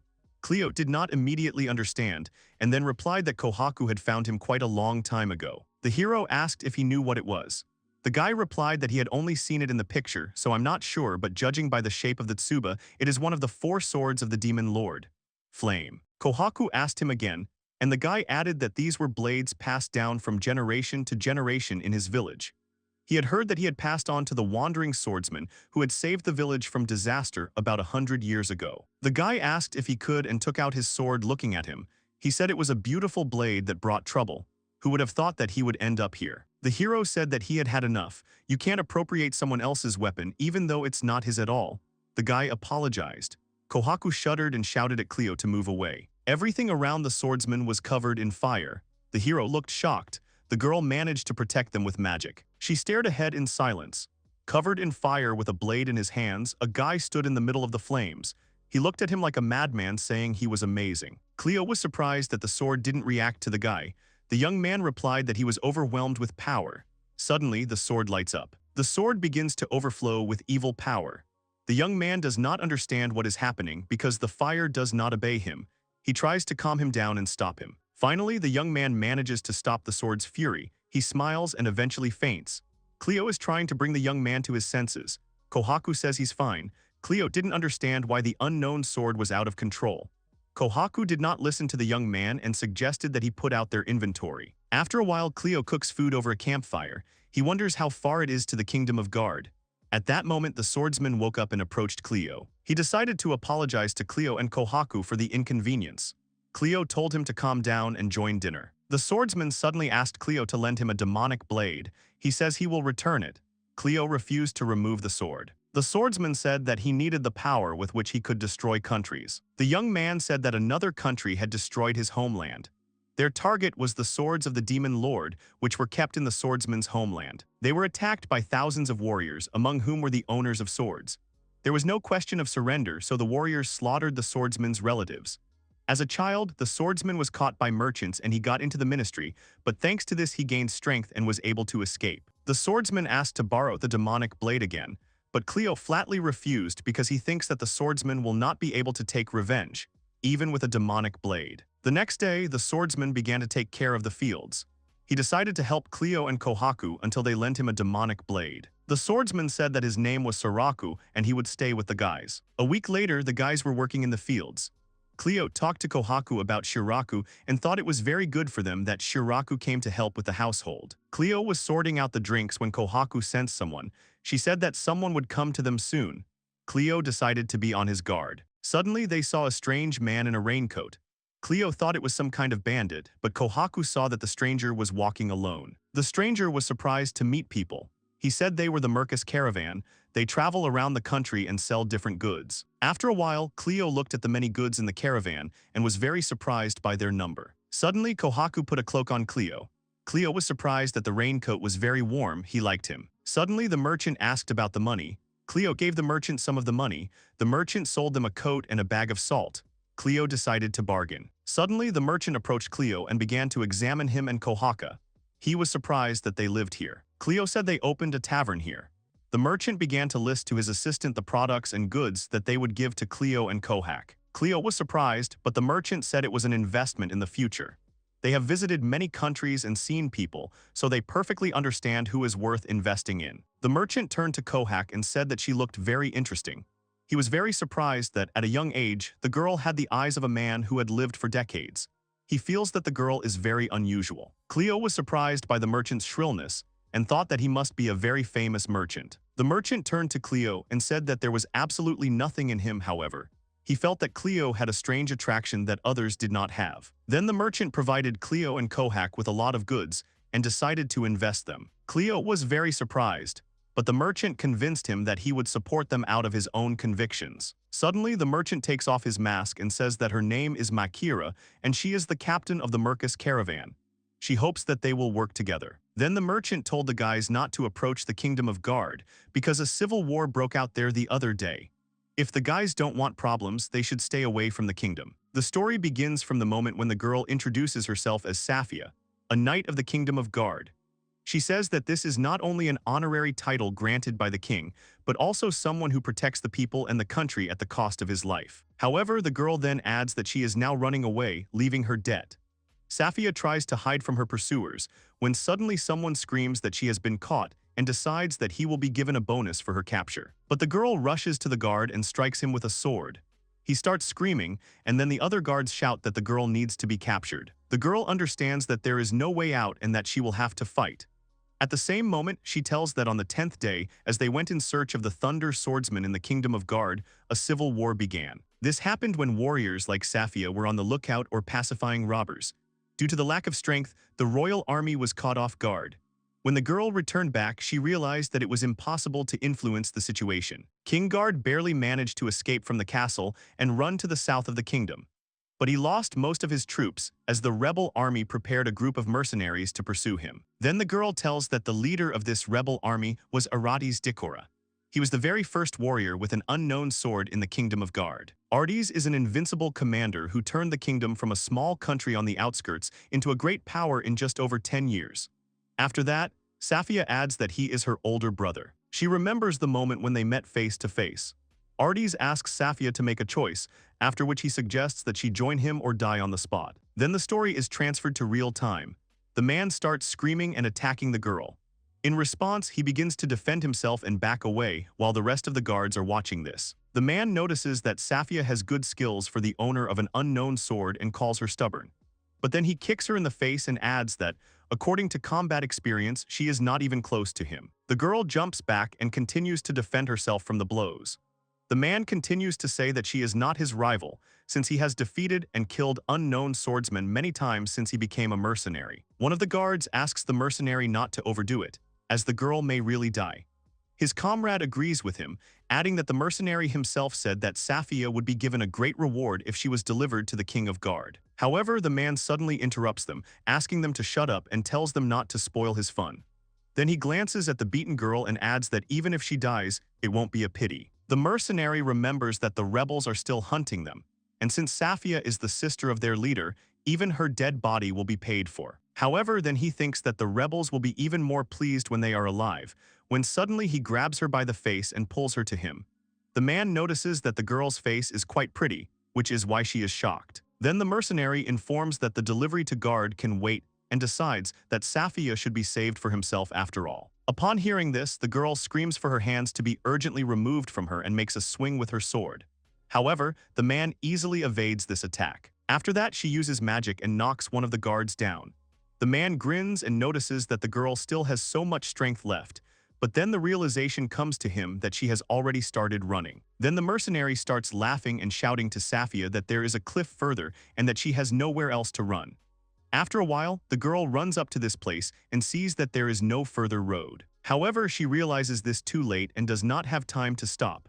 The ground goes out from under Safia's feet, and she falls into the water right in front of her pursuers. The guardian concludes that she will probably drown because of her equipment, but the mercenary begins to get angry, since in this case they will not receive a reward. Then they decide to run downstream. At this time, Safia gets into the water and decides to use her magic, with which she rises up. Thus, she goes out on land, and there she already comes to her senses. After that, she goes somewhere as if nothing had happened to her. Safia recalls a conversation with her brother about an ideal country. He tells her about a country where there are no wars and inequality, where everyone lives happily. Then he adds that he wants to make this country beautiful to everyone's envy, and the girl replies that he will definitely be able to embody it, after which she promises to help him with this. Now, walking over the stones, the girl wonders, was it really worth it to kill her compatriots? She then wonders if it was really worth it to kill her, and concludes that she means so little to her brother. At this time, the mercenaries return from searching for the girl, having not found her, when they suddenly notice Safia going nowhere. She tries to find the strength to continue on her way, but strong winds and terrible weather make her fall off her feet. Lying on the ground, the girl realizes that she no longer has the strength, and decides that it is useless to move on now. Then she wonders, is this the end? After that, her eyes involuntarily close and she remains lying on the ground. After a while, the guys discover her. Cleo begins to panic, seeing Safia's condition, and then Kohaku offers to take her to the tavern. They enter the building, and Shiraku immediately informs them that he has combed a lot of wool from Poppy. However, the guys decide to talk about it later and start saving Safia. After a while, Safia comes to her senses and wakes up in a dark room in bed. Noticing the unusual situation, she immediately gets up and begins to look around. The girl is trying to figure out where she is, assuming that she was caught after all. But then she leaves the room and realizes that the door is unlocked and that there are no guards. After that, she goes outside and notices some kind of lock. Suddenly, she is attracted by someone's voice. Someone finds a girl and asks her not to disappear so suddenly, after which Safia recognizes this person as Cleo. He is heading towards her, while she is about to ask about how she got here. The hero is surprised that she doesn't remember anything and tells her that Safia collapsed right in front of their tavern. Then he notices that this is not surprising, since she was injured and lost consciousness. Suddenly, the girl begins to remember something. Then Safia thanks him for his help, but he advises to thank Kohaka, as if it were not for her, the girl would not have been noticed when she fell. Then he tells me that it was Kohaku who took care of her, and he only occasionally came to check on her condition. The hero asks Safia to wait a bit, as the girl should wake up soon, when suddenly Kohaku herself looks out from around the corner. Suddenly she is distracted by Shiraku, who, lazily stretching, wishes her a good morning. The girl shows him a sign to keep his voice down, thereby making the guy wonder what is going on. At this time, Safia says that she knew that the guys had a house near the tavern, but did not think that they lived in the castle, and Cleo replies that Kohaku found it. But then he asks her not to talk about the fact that it is impossible to occupy castles without permission, after which she tells him that she is no longer a knight of the Kingdom of Guard, and therefore was not going to say it. Then the hero suddenly thinks about something and assumes that a civil war has begun, as rumors have reached him. Then he begins to understand what Safia had to go through, causing her an unusual reaction. Tears suddenly begin to flow from the girl's eyes, and Cleo immediately realizes what he has done. Safia sits down on a rock and starts to whine. The hero tries to calm her down when he suddenly finds out that she has escaped. The girl says that she ran away and never fought the rebels, even though she is a knight. Cleo is a little surprised by this and decides that Safia has chickened out, but she suddenly clarifies that her older brother is the leader of the rebels. Then she tells that her brother loved the Kingdom of Guard very much, dreamed of everyone living happily in their country and fought for his dream, even when there was no living place left on it. However, victories in wars bring not only greatness to the kingdom, but also decay. Their kind ruler turned into a greedy and cruel king. Mediocre people who can only flatter began to strut around the country. At that time, people from the working class stopped working and spent their money on constant drinking. Instead, residents of conquered countries began to work, who were treated in a completely inappropriate way. The girl says that she understands that this is the right of the winning country and that it would be the same in any other country. However, according to her, her brother could not accept this, as he wanted to stop the rapid corruption of the Kingdom of Guard. Safia then says that she also couldn't bear to see how her comrades in arms had degraded, and how the defeated countries were treated. However, even so, she understands that she would not be able to fight against her compatriots, since they have experienced so many sorrows and joys together. No matter how they changed, the girl couldn't kill them. Safia then adds that this also applies to her brother, since he is her family and a dear person to her. However, now you can see the result of the girl's indecision. Now both sides have turned against her, and she has lost her place. The girl says that she could not fulfill her chivalrous duty and meet her brother's expectations. Instead, she just ran away, after which her hands suddenly cling to a soft plaid. She decides to ask the hero what she should have done to do the right thing in such a situation. After that, he thinks for a moment, while Kohaku watches the situation and Shiraku goes about his business. This causes tears to flow from Safia's eyes again, and she apologizes for speaking out so suddenly, now thinking that she shouldn't have done it. Then the hero sighs heavily and informs her that she made a mistake with the choice of an advisor, asking him about it. Cleo asks the girl to turn to someone more suitable, citing Kohaku as an example. Then he adds that he is completely unsuitable for this, since he does not have the right comforting words and can only listen. Upon hearing this, Safia cries out that she does not need any consolation. The hero advises her to stop crying and drink coffee. The girl begins to deny that she is crying, but Cleo replies that she is not. Suddenly she picks up the mug and screams because it's very hot, but the hero decides to keep silent in response. Suddenly he decides to call it right that she ran away. According to him, she chose the third option because she didn't like the other two.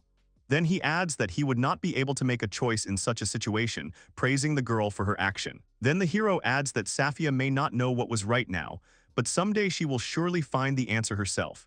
Then he offers the girl to praise herself for being able to survive instead of reproaching. According to Cleo, thanks to the fact that she managed to survive, she can now enjoy such delicious coffee. Kohaku then notices that the oppressive atmosphere has begun to change, as he sees that Safia was made to think by these words. She notices that the coffee is a little bitter, but Cleo says she doesn't understand anything because that's the beauty of coffee. After a while, they go to the tavern. Safia admires that the guys have completely restored everything. When she goes inside, she notices that the interior decoration is just like in a real tavern, but suddenly something makes her remember the past. The girl starts to whine again, but Kohaku and Cleo start trying to calm her down. Then the main character notices that their tavern is open from today, and the girls congratulate him on this joyful event. However, then he realizes that there is definitely nothing to do here right now, so he decides that he needs to do other things before the visitors come. Safia asks about these matters, and then the hero clarifies that it is necessary to bring water from the river here. They go outside and tell them that a pond should be made near the tavern so that people come here to rest the horses, and the guys themselves do not have to carry water here. Then he hands Safia a shovel and asks her to help. Kohaku adds that a girl may not force herself if she is not feeling well, but Safia suddenly screams that she will definitely help them. Then she throws Cleo and offers him to compete in who will dig the channel first, but he refuses, saying that one channel is enough for them. Then the girl offers him to compete in length, as she wants to show him what the former knight is capable of in digging channels. But he refuses again and replies that he does not understand what chivalry has to do with it at all. After a while, the guys start digging the canal. In the process, the girl wonders how much more time it will take, and the hero replies that it will take a lot of time since there are few people. Safia agrees with him. Then she suggests digging even harder and gets back to business. Suddenly, the hero decides to ask her what she is going to do next. At first, the girl does not understand what he is talking about, but he is interested in whether she has somewhere to go. After that, Safia realizes that she has nowhere else to go and she falls silent. Then Cleo decides to ask her to stay here. She asks if it is possible to do this, and the hero replies that he does not mind since they have plenty of rooms. The girl begins to doubt her decision. The hero, seeing this, assumes that she still has somewhere to go, but she replies that this is not the case. Suddenly, they are distracted by Kohaku's scream. She screams that she hears several horses and concludes that quite a lot of people are coming here. Then the hero tells her to call them. But these people turn out to be mercenaries. The hero notices that they look pretty creepy and suggests that they may be robbers. Suddenly, the man screams that Safia should not hide and come out as she was caught. At first, the hero does not understand who he is saying this to, but then he turns around and notices a girl glaring at them. The guards start laughing and saying that she won't run away from them anymore. But Cleo insults them and reminds them that this is a tavern. So he tells them to find another place if they want to wave their swords, but they tell him to shut up. Suddenly, they are all interrupted by the main mercenary. He apologizes to the hero and tells them that they are mercenaries, although they look like robbers.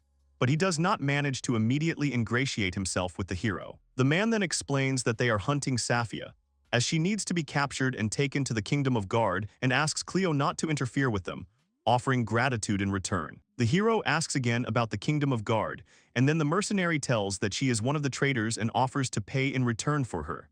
After that, Cleo casts a suspicious glance at the girl. He understands what's going on and assumes that the sister of the rebel leader will probably be paid a lot. The man is surprised that he is aware of the situation and begins to get angry. Cleo then concludes that the girl won't just get off if they drag her to the kingdom.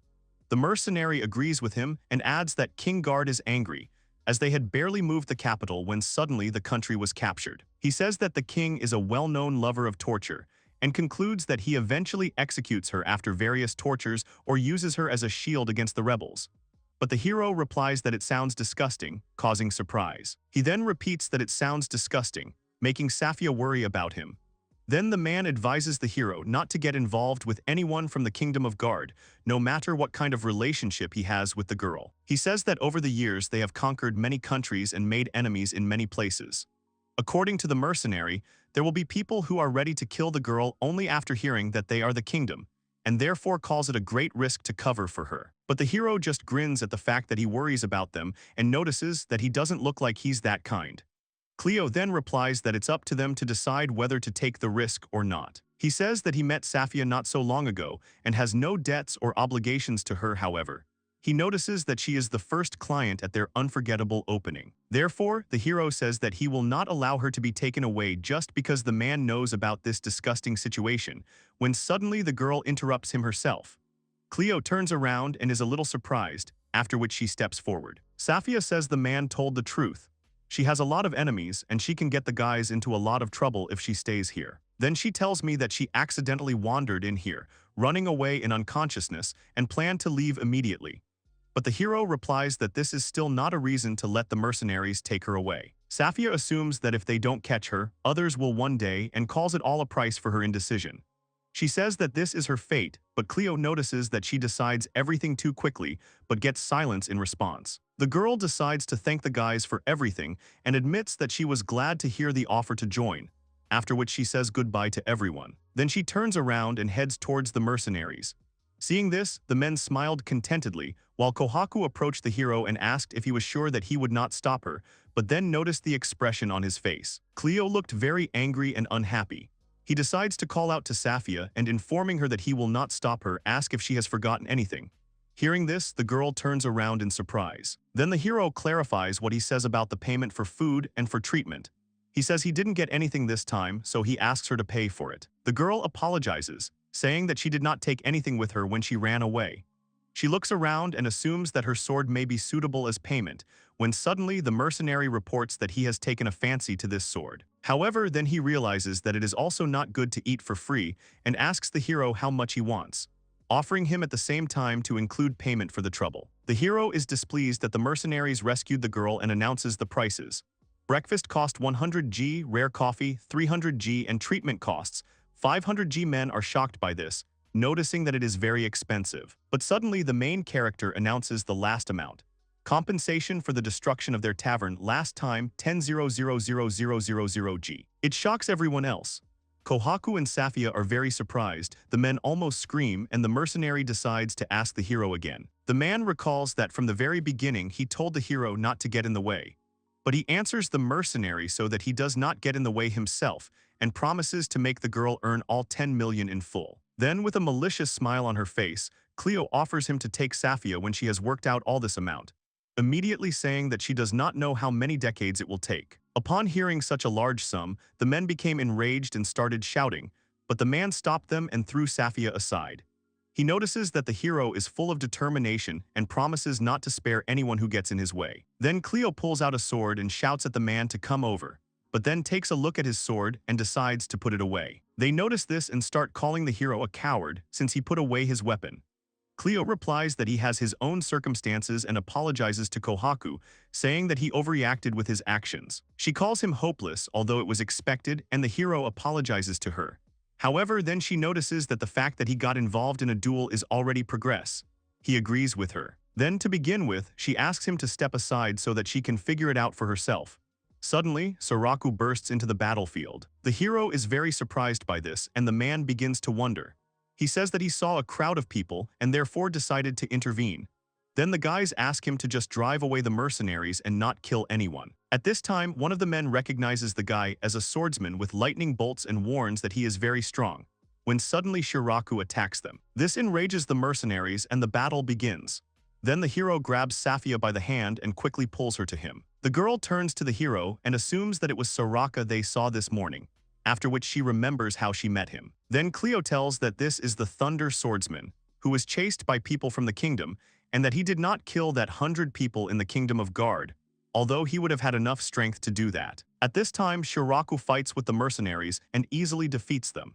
They are scared because he did it with his bare hands and scream when the guy glances in their direction. The hero concludes that he is still strong, and Kohaku notices that he is giving his best and is still strong.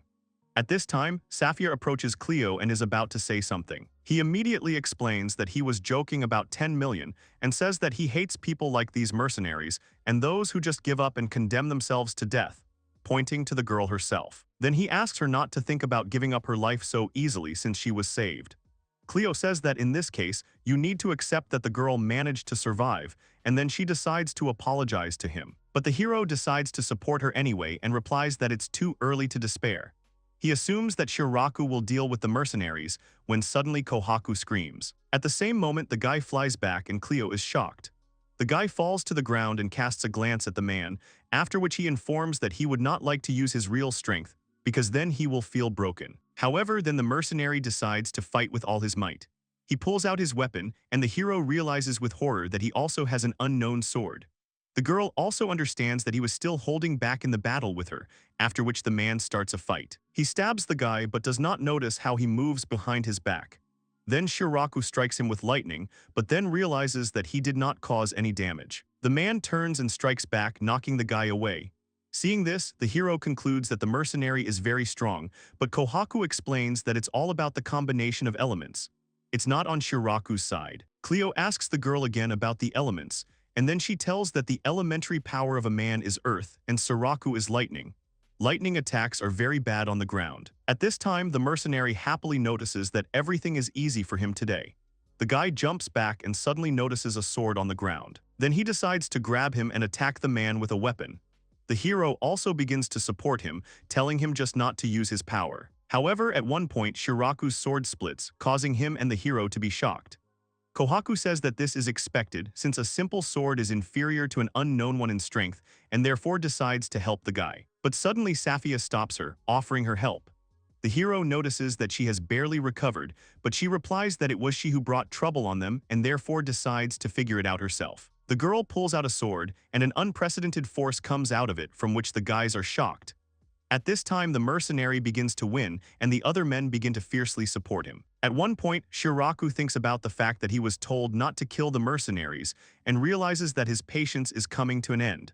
But suddenly, a strange fog envelops them both. At the same time, Safia begins to notice that the power itself is coming out of the sword, and remembers what also happened in the battle with Cleo. But then she adds that this time everything is a little different since she cannot restrain this force. The magic released from the sword occupies a large area around it but does not touch the guys. The mercenaries begin to scream and fall to the ground, and Shiraku tries to resist the force. The man immediately realizes that the sword is out of control. At the same time, the hero tries to calm the girl down as she can break the tavern.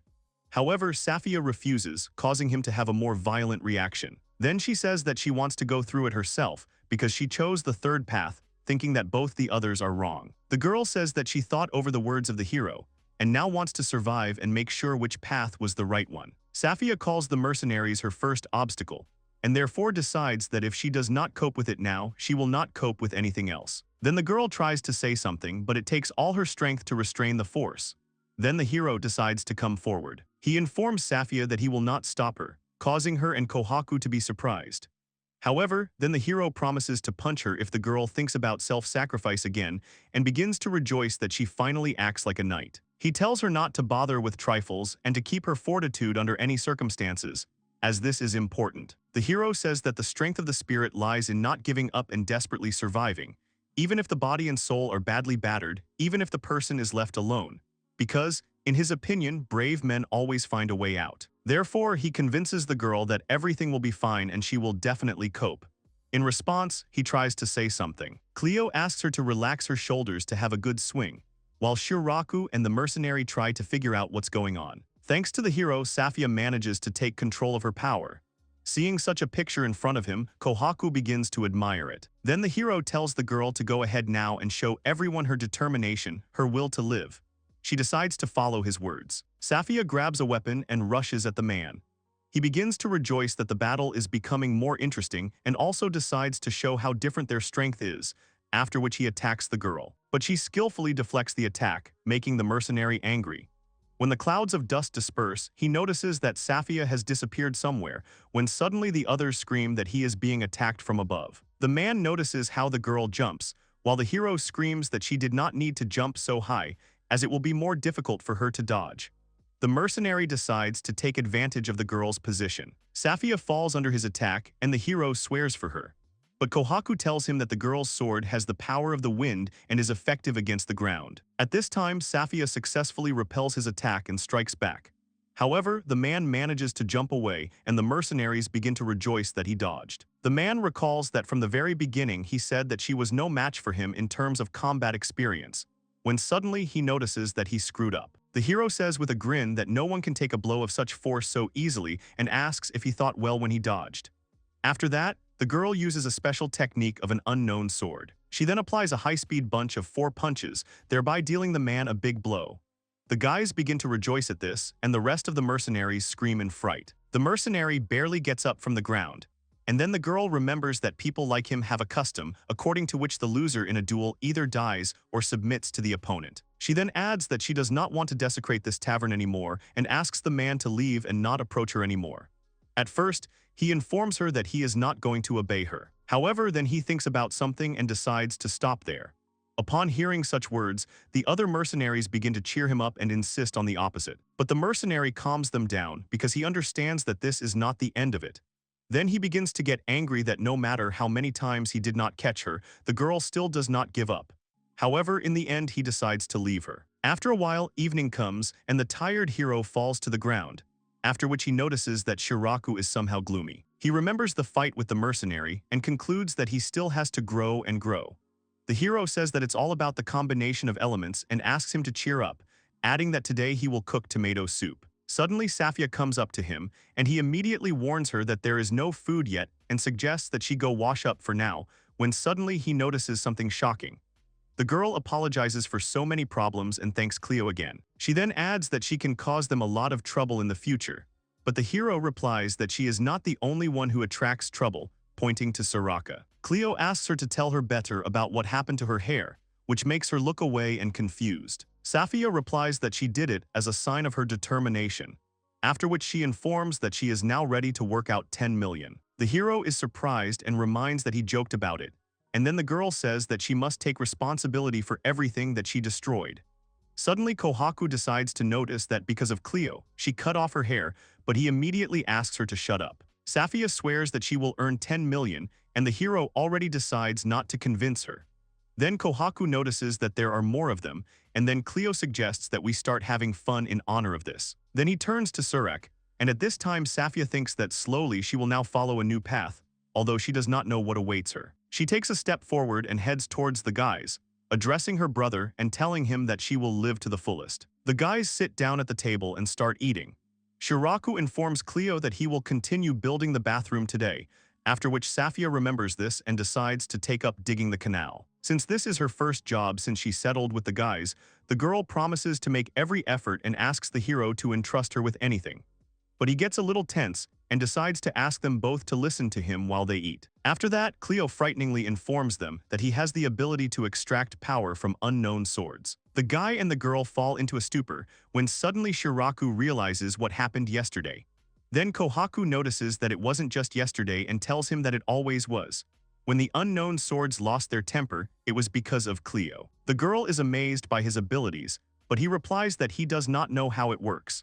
Then Kohaku says that she was convinced of this yesterday and calls the hero stupid in matters concerning him. Safia suddenly realizes that yesterday she was just in good shape and not finally learned how to control her sword. Then she calls Cleo cool, because warriors with the ability to support are very appreciated. But suddenly Kohaku notices that this skill extends not only to his own, but also to opponents, which the girl is surprised at. This makes the hero more upset.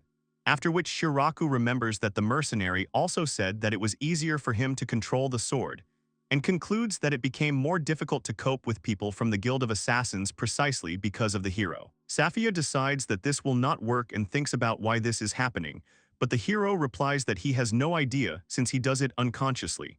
Kohaku then informs them that this is why he wants the guys to help. The girl explains that she is talking about special training that can help Cleo get used to his unusual ability. The guys decide to start from that day and after a while go outside. The girl asks if the hero is ready and pulls out his sword, from which a lot of power is poured out again. Cleo asks her to calm down, but she says that he needs to calm down since this is not happening because of her. Suddenly, Shiraku decides to ask about why some are getting out of control, and some are just getting stronger, like the mercenary yesterday. Kohaku assumes that such people surpass their abilities, and the guy decides that it's a lack of experience. She agrees with him and adds that swords are different. Then she tells me that most likely each sword has its own amount of power inside. Therefore, even an experienced fighter's hidden power can get out of control. After that, the girl adds that in this case only a warrior will be able to take this power under control, and other unknown swordsmen cannot compare with him. Suddenly, she is interrupted by the hero's screams. He asks Safia to throw the sword, but she replies that she cannot do it. The guys decide that this is not good, and Shiraku is going to help them. He uses lightning bolts to hit the girl and stop her, and the hero notices that it is useless, since the release of force cannot be stopped. For the next 3 days, the guys try to repeat the training, but in the end it all ends with a lightning strike of Shiraku. The hero starts shouting that it's useless, because he can't do anything, but the girl once again reminds him that he is the reason. At this time, Safia comes to her senses and the guys approach her. Kohaku suggests that she finish for today and Cleo apologizes to her. The girl replies that she is fine and decides to continue. The hero asks her not to force herself, but she replies that the sooner he learns to control his ability, the better, because if they are attacked, it will be hard. Cleo replies that she knows this, but notices that if a girl injures herself by working her ass off, it won't be good either. Suddenly, she thinks about something and decides to ask about the new forces that are appearing everywhere. The hero asks her again, and then she tells him that there were rumors about it in the area, even during their pursuit of Shiraku. According to her, 5 gangs formed the Great Falk Gang.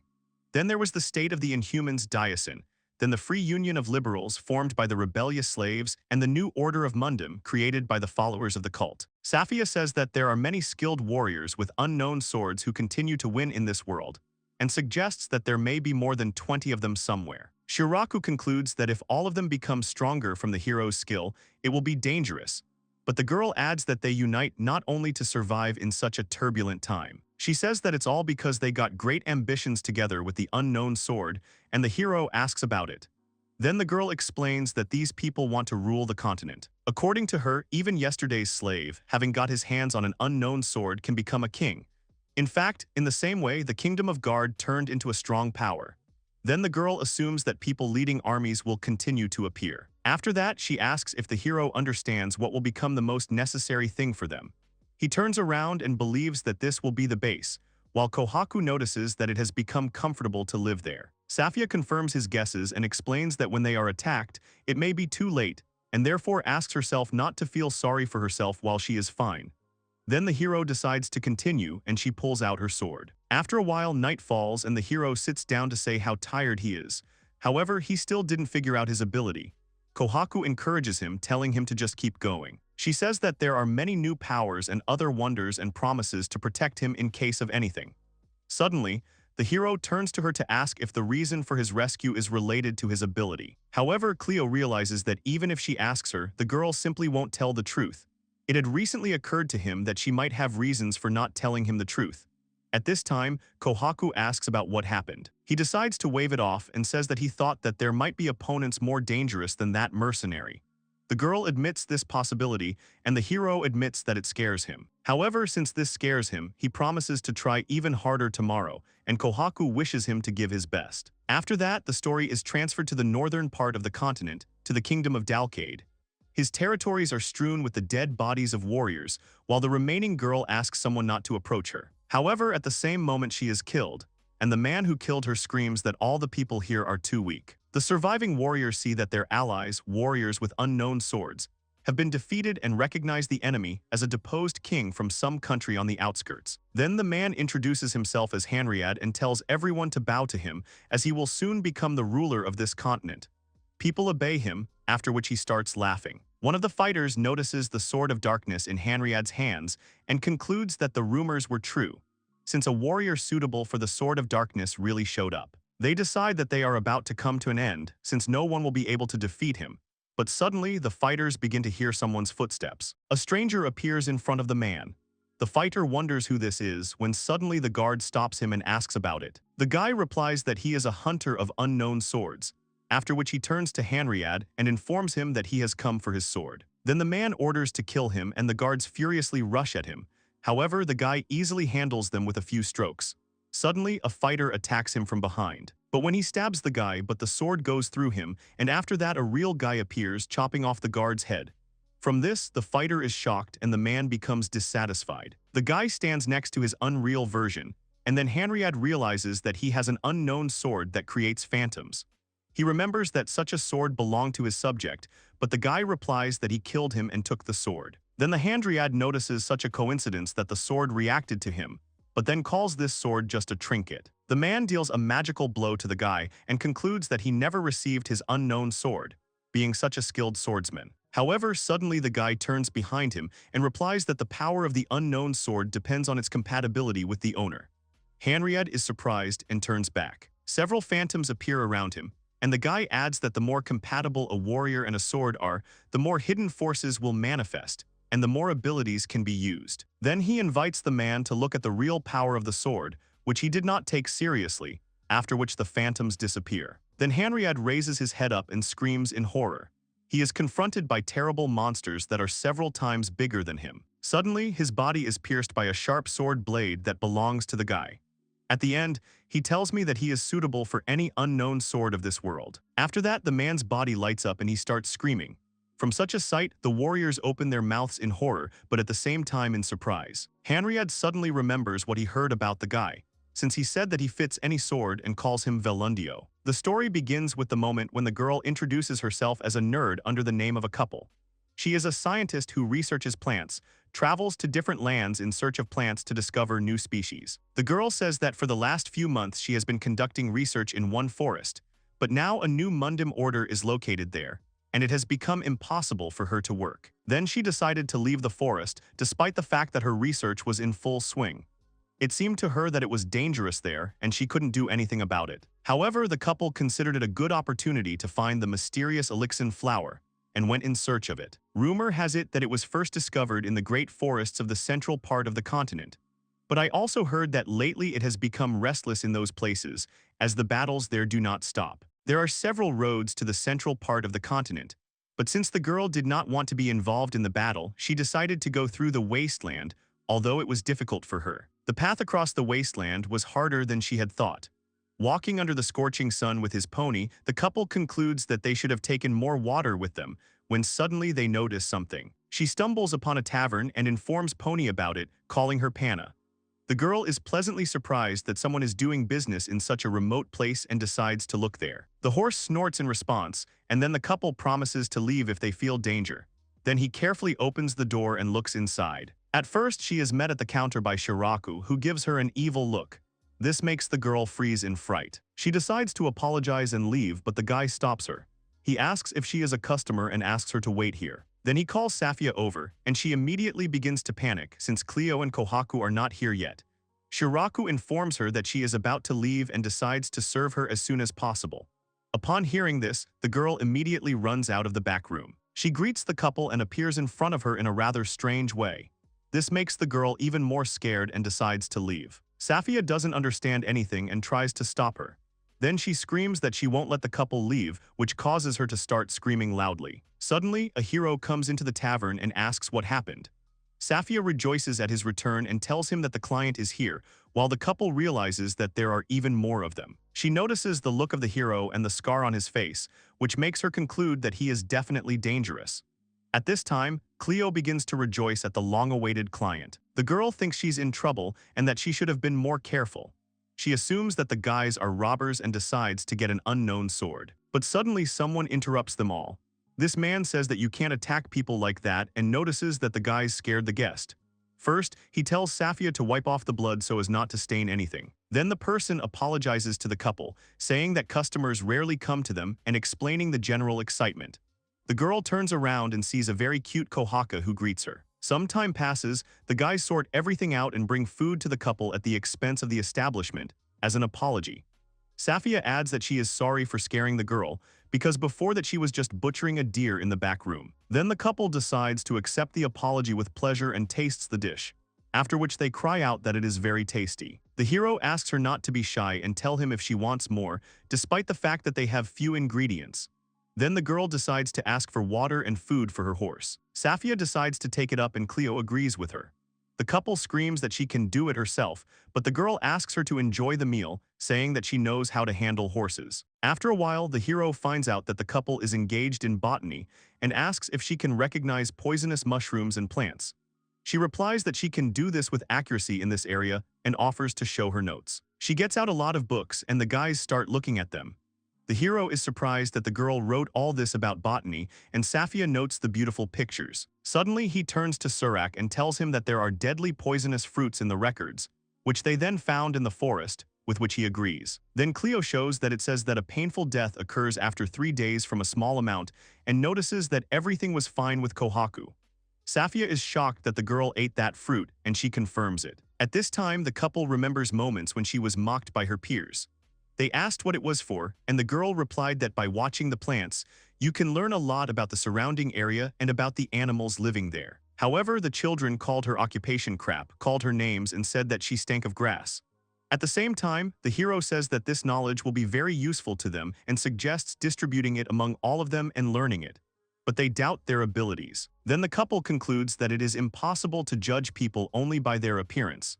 At first, the guys seemed scary to her, but now she realizes that they are very calm people. Suddenly, someone breaks down the door to the tavern, which makes the couple very scared. A lot of bandits are gathering near the building and are not serious about this institution because of its location. Then they introduce themselves as the Great Gang of Falca and order the guys to bring them drinks, adding that they, of course, will not pay. However, at the same moment after these words, they fly away from the tavern with loud screams from the blows of Safia and Saraku. The men start shouting that they are the Great Falk Gang, but the guys call them simple scoundrels. Shiraku begins to swear at them for breaking down the door, and the hero begins to regret that he cannot join them. At this time, the girl watching all this with Cleo changes her mind and decides that the guys are pretty scary after all. The men set off and notice that the sandstorm is intensifying. They also recall the fight at the tavern with an unknown swordsman. The man notices that the second fighter did not have a sword and believes that it was a lightning warrior who was hurt. Another says that the main thing is that they stayed alive and suggests getting out of here as soon as possible, fearing a meeting with a real fake, since in this case it will be difficult for them to survive. But when the bandit looks around the corner, he immediately freezes in horror. A battlefield strewn with corpses appears before them. A bandit is approached by his colleague and asks why he stood in place. He replies that there seems to have been a battle here. Examining the dead bodies, the bandits recognize them as people from the New Order of the Mundum. They decide to leave here when suddenly someone comes up to them. The bandits start shouting and do not understand who it is, but then they realize that this is a real fake. After that, the story is transferred to the tavern. The couple and Kohaku look outside and notice that the sandstorm has become stronger. Then the girl decides to apologize for taking their sleeping place. But the hero asks her not to worry and expresses gratitude that she let them copy her works. Safia notices his drawings and starts laughing. Cleo doesn't like it, but she's not going to stop, so they start fighting. After a while, the hero learns about the New Order of the Mundum and assumes that Safia told about it. She agrees, and the couple says that this order has started to appear everywhere. These are extremist groups that attack towns and villages under the pretext of spreading the faith. The hero assumes that these are ordinary robbers, but the girl replies that it is impossible to talk to them like with ordinary bandits. Those she saw had empty eyes like corpses. The couple suggests that this may be the effect of banned substances. Safia admits that she has never heard of such a thing, and she concludes that there is not much to investigate with them. Then the hero says that it is rather reckless to go on a journey alone and asks if the girl has colleagues, but she replies that she is alone. She remembers that her colleagues died 2 years ago in battle. According to the couple, they were stronger than her and saved a lot of people with their medicines. Cleo apologizes, but she replies that she has already stopped grieving, adding that she has more important things to do than despondency. The couple gets up and tells them that she must continue their research since she inherited the aspirations of her colleagues. Therefore, she promises to continue her research, even if this world dies tomorrow. Then she falls awkwardly silent and immediately apologizes. The girl says she got overreacted and adds that she can run well. But the hero says that he likes her attitude and Safia agrees with him. Then Cleo offers to throw a party in honor of the couple's future successes, and the girls agree with him. They offer her alcohol and other drinks. Then one of the guys offers the hero to roast meat, and he immediately agrees. It's getting close to night, and a crowd of people with horses comes to the tavern. The man casts a malicious glance towards the building, after which 2 of his companions jump off their horses. They run up to the tavern, and after listening a little, one of them takes out 2 knives and, checking with an ally, breaks down the door. But there they are met by already prepared guys. The hero greets them with a grin and asks why they arrived so late. Men are immediately scared and realize that they have been noticed. But both of them do not have time to run out, and one of them is electrocuted by Shiraku. The rest of the bandits are scared of this, and in addition, the guy decides to give them an angry look. The hero realizes that these were not customers, and Kohaku replies that customers usually do not appear at such a time. Then he admits that the girl saved them with her hearing, after which Safia notices that there are more than 10 enemies. At this time, the bandits realize that they did not suddenly attack and do not understand why. But then they decide that the rumors were true, and this is not an ordinary tavern. Suddenly, one of them remembers that there is an unknown swordsman with the power of wind and a warrior with the power of lightning, after which he asks everyone not to lose their vigilance. Then the bandits decide to go and defeat the guys. The hero begins to get angry and is about to go tell them everything, when he suddenly notices something that immediately horrifies him. He says that this time bandits with unknown swords are coming here. Then Safia and Suraku go into battle, while Kohaku asks the couple to hide and calm down. The guys rush into battle under the night sky. Safia runs into another bandit girl, while Shiraku starts fighting two opponents. Kohaku watches this with the hero, and when he notices that the bandit has 3 unknown swordsmen about whom they know nothing, she replies that there are not 3 of them. She points to the leader of the bandits and says that there are 4 such swordsmen. Cleo is surprised by this and admits that she does not see him. Then he decides that he needs to be on his guard and pulls out his sword. But Kohaku asks him to tell him better how he feels. The hero understands what she is talking about and immediately remembers the moments associated with his ability. He replies that after a month of special training it became easier, but so far he has learned not to show this ability when it is not necessary. Then he says that it feels like when you try not to drop kittens from your shoulders, and the girl notices that this is an unusual way of mastering. Then the hero replies that everything is fine since he can take control of the ability. Now he is more worried about whether his friends will cope on their own. At this time, the man pushes Shiraka away with his sword and strikes him with a second blow with the ability. But at the same moment, the guy appears behind him. Then the bandit erects an earthen shield to protect himself from the attack.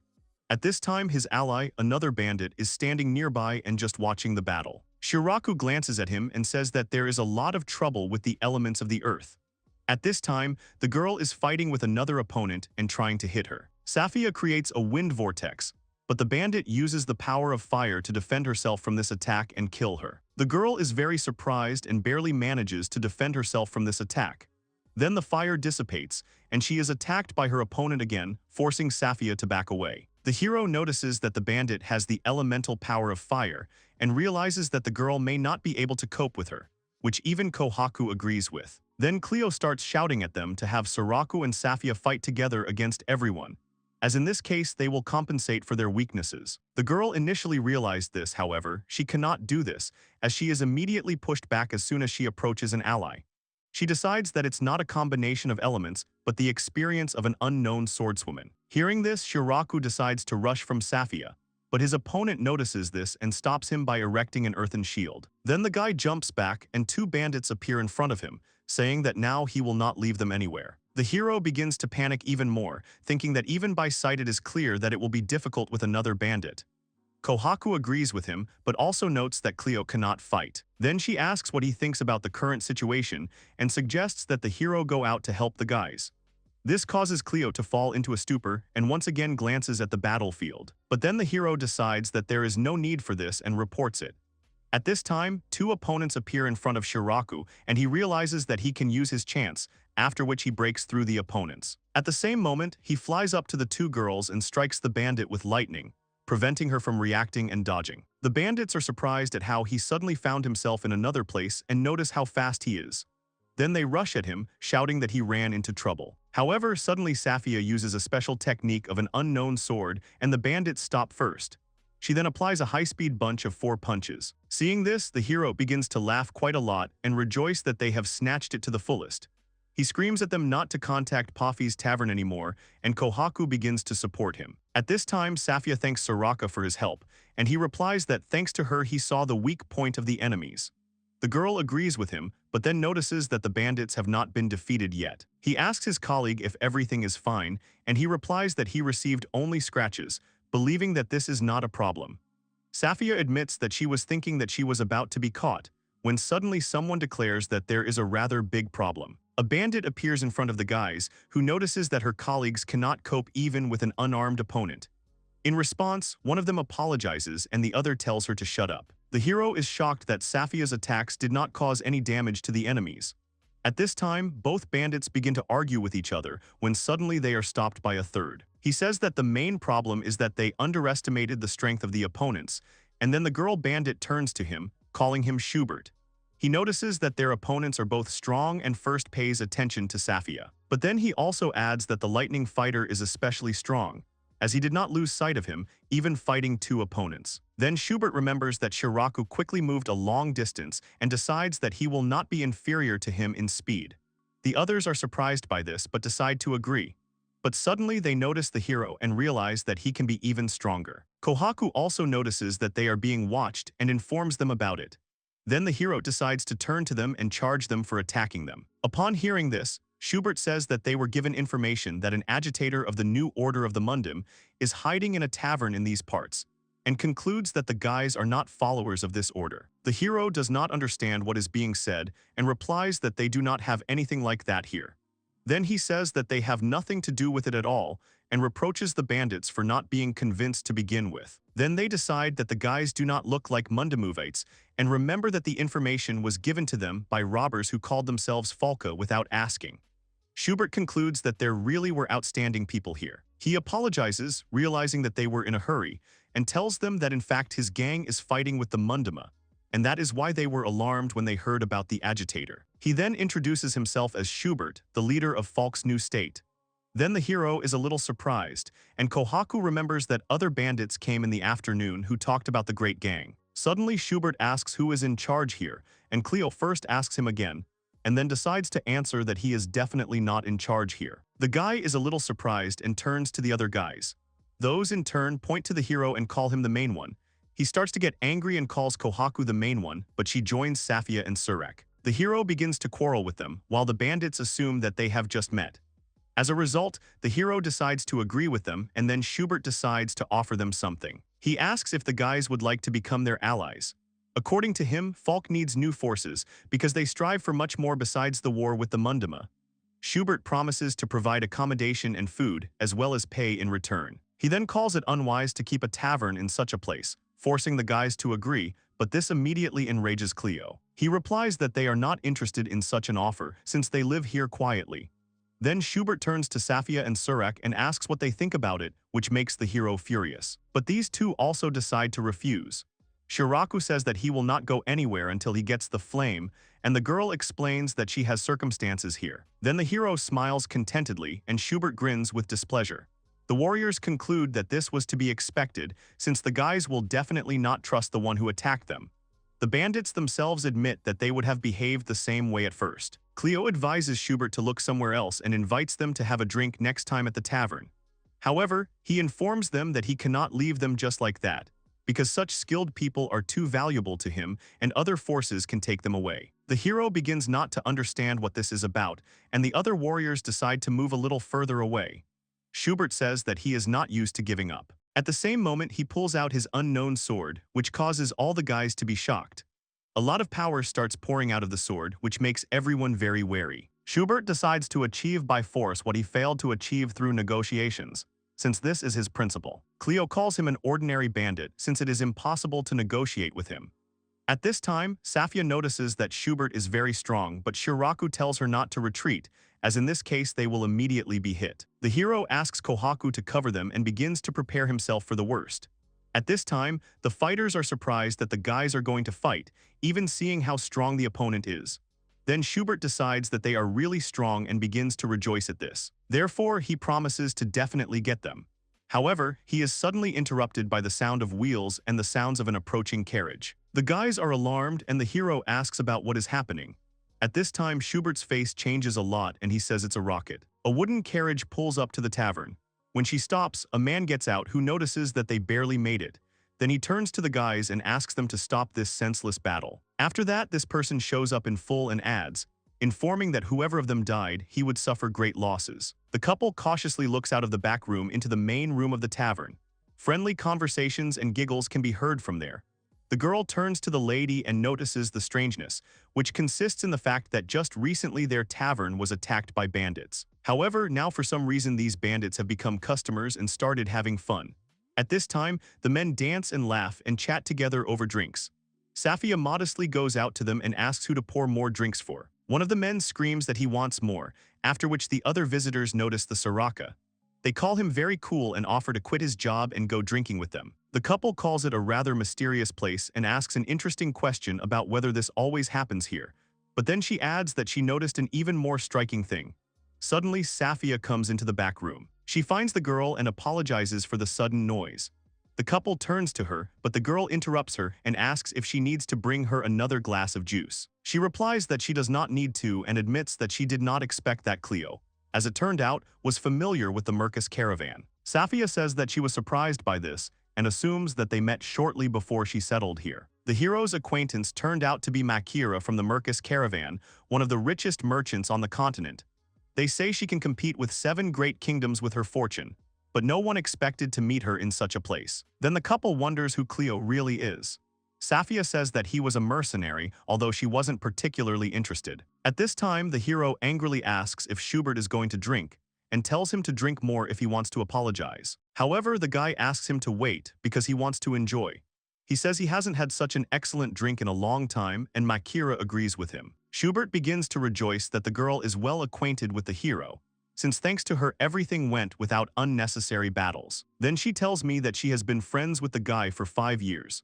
According to her, she was just passing by Falca and heard about today's case, and that's why she hurried to the tavern as quickly as possible. Schubert decides to apologize to her, saying that he could not even think that this was a rundown tavern under her patronage, after which the hero asks him to watch his language. He says that they have only recently opened and promises that this place will soon become an excellent institution. Makira assumes that the guys will build a place to stay next, and he commits that she is absolutely right, believing that she is also in the subject. Suddenly, Schubert decides to ask about why Cleo keeps a tavern. He is a little surprised by this question since he has already talked about it before. Then he replies that when the war started at the same place, they came running here, when suddenly he notices that the guy got drunk. However, he begins to deny it and adds that this is not what he meant. Schubert asks if the hero has no ambitions, and he begins not to understand what the guy is talking about. Then he offers Cleo to become the ruler of the province, since there is turmoil now, and with such strong comrades it is quite possible. The guy says that people are looking for peace and will reach out to where there are strong warriors and that there are no kings to know. But a simple person can stand at the head, noticing that it sounds tempting. But the hero replies that he never thinks so. He says that he won't succeed and that he has enough worries of his own. Cleo admits that she sees no reason to take on such responsibility and comes to the conclusion that she does not want to die, but wants to survive. From these words, a kind smile appears on Kohaku's face. This is what the hero calls ambition. For him, it is a desire not to die in this turbulent time, neither in battle nor from illness nor from hunger, and to enjoy an easy life having died in old age. Cleo says it's a very good life, working in the fields and constantly improving the tavern, but in the end decides that Schubert with his ambition will not understand this. The hero starts laughing, while the guy boils over. Suddenly, he cries out that he understands him very much, causing Cleo to be perplexed. He asks the guy not to lie as he has just been talking about higher goals, but he begins to deny the existence of lies and assures the hero that he understands his dream. This makes Makira start laughing and confirms that Schubert is telling the truth. Then she tells me that when she first met the guy, he said the same thing as the hero. Schubert talked about a carefree life and death in old age. Suddenly, he adds that he said that happiness consists in working until noon, taking a nap after lunch, devoting the rest of the day to hobbies, and then falling asleep sweetly after a good drink. Schubert says that he dreamed of being a fisherman himself and that he would have succeeded if such a difficult time had not come. Then the hero freezes in place and suddenly realizes that he is really in the subject. They start chatting actively together, and the girls notice it. Safia concludes that Cleo has become good friends with the leader of Falca, and the couple once again calls him an amazing person. The night passes, and the guys see off the guests who came to them yesterday. Safia notices that it was a noisy company and admits that she was very tired. Kohaku praises her and tells her to rest properly. Suddenly, Makira approaches the hero. She asks Cleo what she thinks of Falca's leader, and he tells her that for the first time he met a man with whom his values coincided. However, unlike the hero, Schubert harbors ambitions to dominate the continent. Although, according to the hero, this is not his own desire, it is imposed on the guy by society. Schubert told the guys that the weapon, called the Unknown Sword, is neither good nor bad in itself. However, the more selfish fools own it, the more people are doomed to suffer. The guy assumes that in the future the war of unknown swords will only escalate, but already at such a time only the strongest will survive. According to him, high birth no longer plays a role, and only real warriors reach heights. However, if some impenetrable fool becomes the ruler of the continent, then he will foolishly condemn all mankind to perdition. That's why Schubert was chosen as Falca's leader. A little later, his allies said that the threat about finishing off by force was only half true. The girl said that his character is violent, but his mind is sharp. As an unknown swordsman, he has outstanding strength, but he will always lend a helping hand to those who are weaker than him. Therefore, the fighters really believe that it is Schubert who deserves to rule the continent.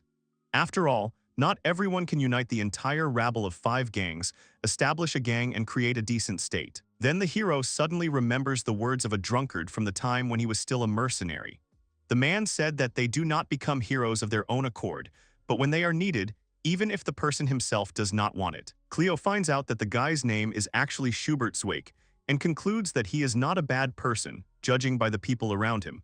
Although he does not know how to see through people and does not quite understand the whole essence of the situation yet. The hero then adds that Schubert has earned the recognition of a great merchant like her. He decides that the guy is definitely not stupid, and admits that he wants his desire to rule the continent for the sake of world peace to come true. In response, Makira smiles and notices that there is also someone here who deserves her recognition. But the hero says that in his case, she expressed herself as vaguely as possible. Then he asks why she stayed here. And then the girl tells him that they changed the order and after the fake they were going here anyway. Suddenly she remembers that she will be able to get everything she needs and decides to show what, in her opinion, she cannot do without in the tavern. The girl takes out a small dress. Makira admits that she could not even think that the guys live in an ancient castle.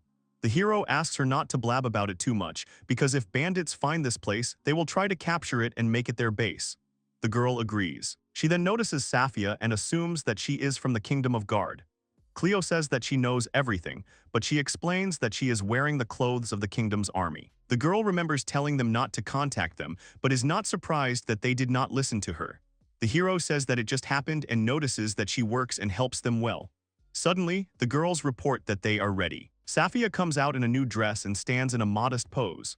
Makira says she knew the size would fit, and the hero says that the girl looks great. Then Kohaku reminds her that she told Safia that it suits her, and the couple calls her image very cute. But the girl replies that she is terribly shy because the clothes are too open. The hero is a little surprised by these words, since waitresses in taverns always wear this.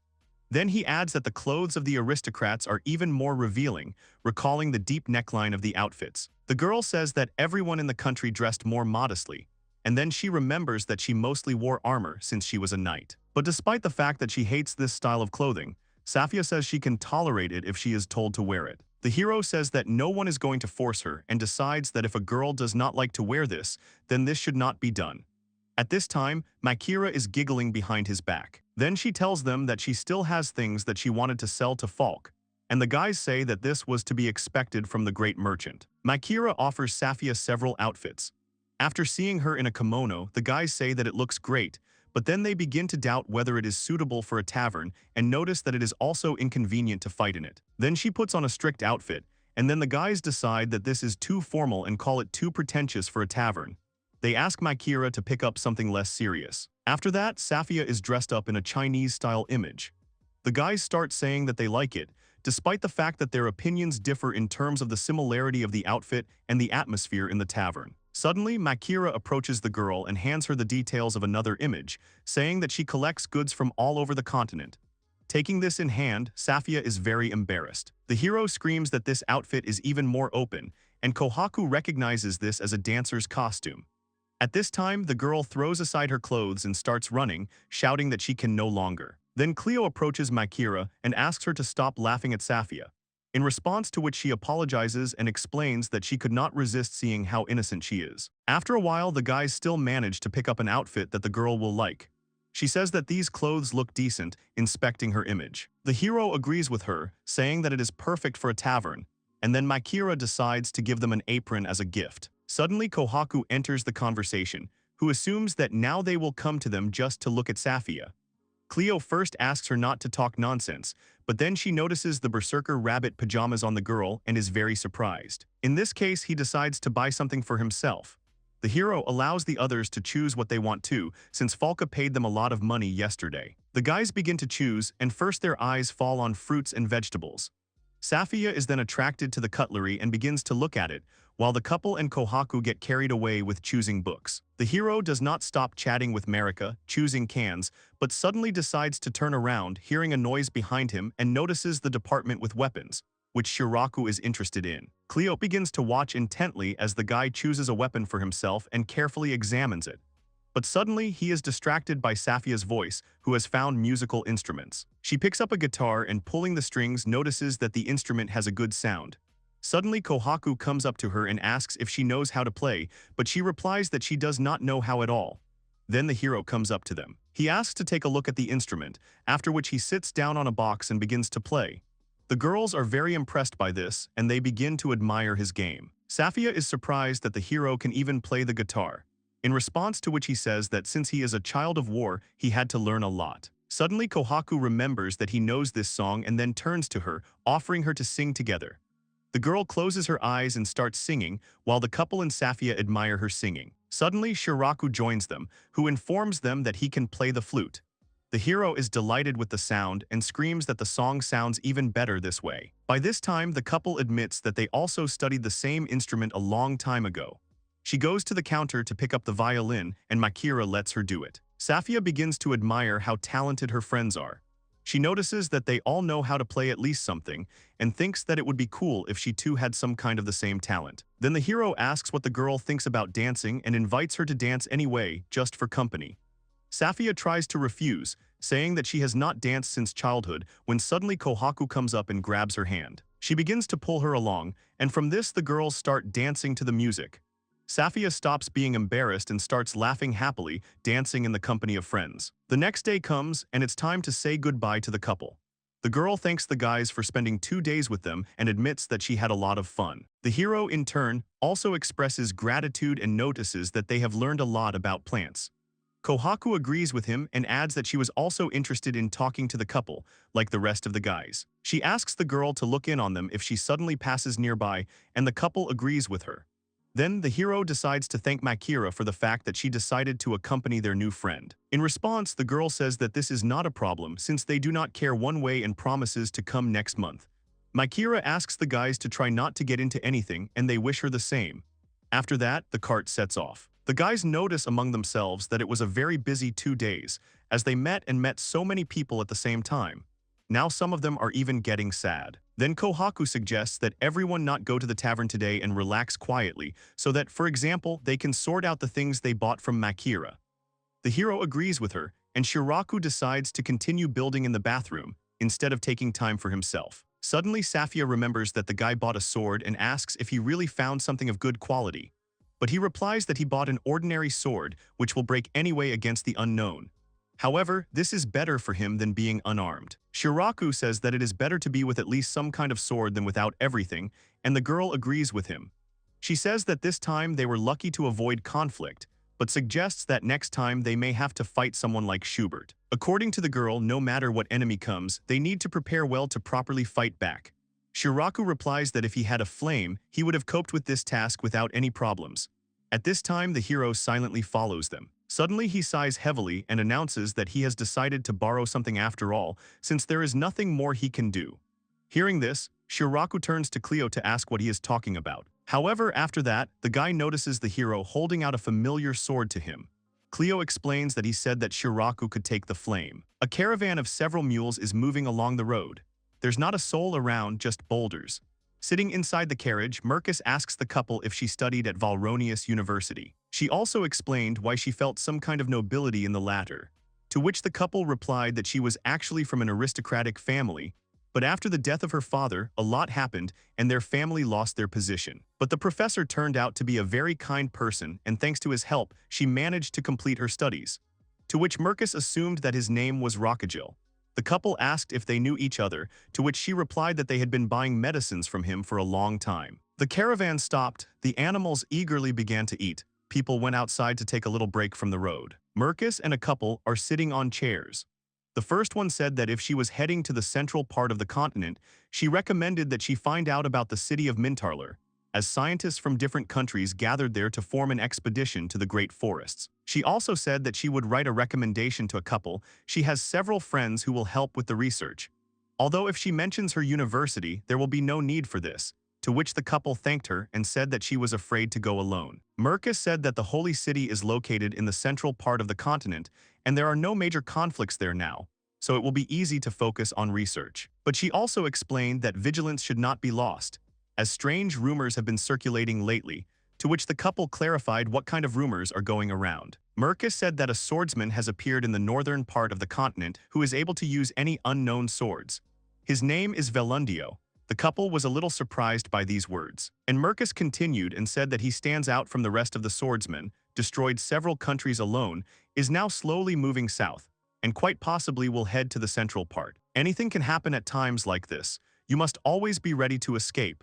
The couple agreed with her and said the name of the swordsman Verndio again, thinking. Then she remembered that a man with the same name was in the Tales of the Kingdom of Finn, to which Mercus was surprised and asked if she was familiar with this essay. The couple replied that they had accidentally stumbled upon him in the university library. This is the legend of King Verndio, who struck down numerous forces of evil with a sacred sword. She had heard various theories about whether it was based on real events. Mercus clarified whether she was talking about the king, since she herself had read the version, which is slightly different. The couple was surprised and asked her again about what she had said. Then Mercus said that in her version of the tale, Verndio was not the king. He was a blacksmith, and the sword that was mentioned there was not sacred but unknown. The couple was very surprised that the stories were so different. And Verndio was also represented by the man who created the unknown swords that caused these troubled times. He looked like a man with a stern expression and long dark hair. The past tense, ancient ruins, stone pillars, warriors deprived of their lives are lying on the ground. The girl with the glowing sword looking at this picture was surprised and said that there really were still direct descendants of Verndio in the world. Suddenly she saw a man approaching her from the left side, holding glowing swords in his hands, and he had a very angry look in his eyes. Stone skulls began to appear around her. They surrounded her. The girl immediately exhaled nervously and closed her eyes. There was an explosion immediately. From this fire she flew out in a round protective barrier into the sky. However, she did not expect Verndio to attack her from behind in the air. She turned around and immediately put her sword in front of her, deflecting his attack. They clashed with swords. There was a fierce battle between them, so that even parts of the ruins flew off in different directions when a sword hit them. During the next attack, the girl closed her eyes, put her hand in front of her and said that she would not give him this sword, even if she had to sacrifice her life. After which she released her power towards Verndio. He shuddered. Chains came out of the ground and wrapped his arms, legs, and torso so that he could not move from his place. The girl stood in front of him at a distance, raising her sword arm to strike.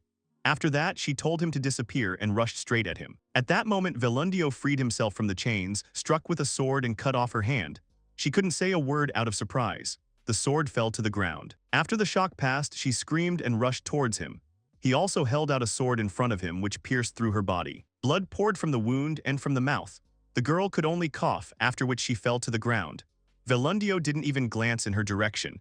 Instead, he turned his gaze to the sword lying on the ground. The girl asked him if he knew what he was doing, to which he squinted at her and said that of course he understood. She called him a fool. Verndio picked up his sword from the ground. The blood continued to leave her body, forming a large puddle under it. The girl said that not everything would be as he wished. After that, her strength left her, she lost consciousness. He looked at her lifeless body once more, then abruptly turned around and walked away from the scene of the battle. Present time, 4 masked men with 3 eyes stand next to each other, swords ready to strike. This is the 3-eyed guild of assassins that hunted Shiraku and appeared from time to time. If there is an order, then whatever the resistance, they will come one after the other until the target is defeated. As far as the hero knows, this organization is a lot of trouble. And this time they came for Soraka. They raised their swords to strike, and at the same time the 4 of them rushed towards him to destroy him. But he dealt with everyone with his sword and said that he would not take their lives, let them take their own and leave, and return as soon as they recover.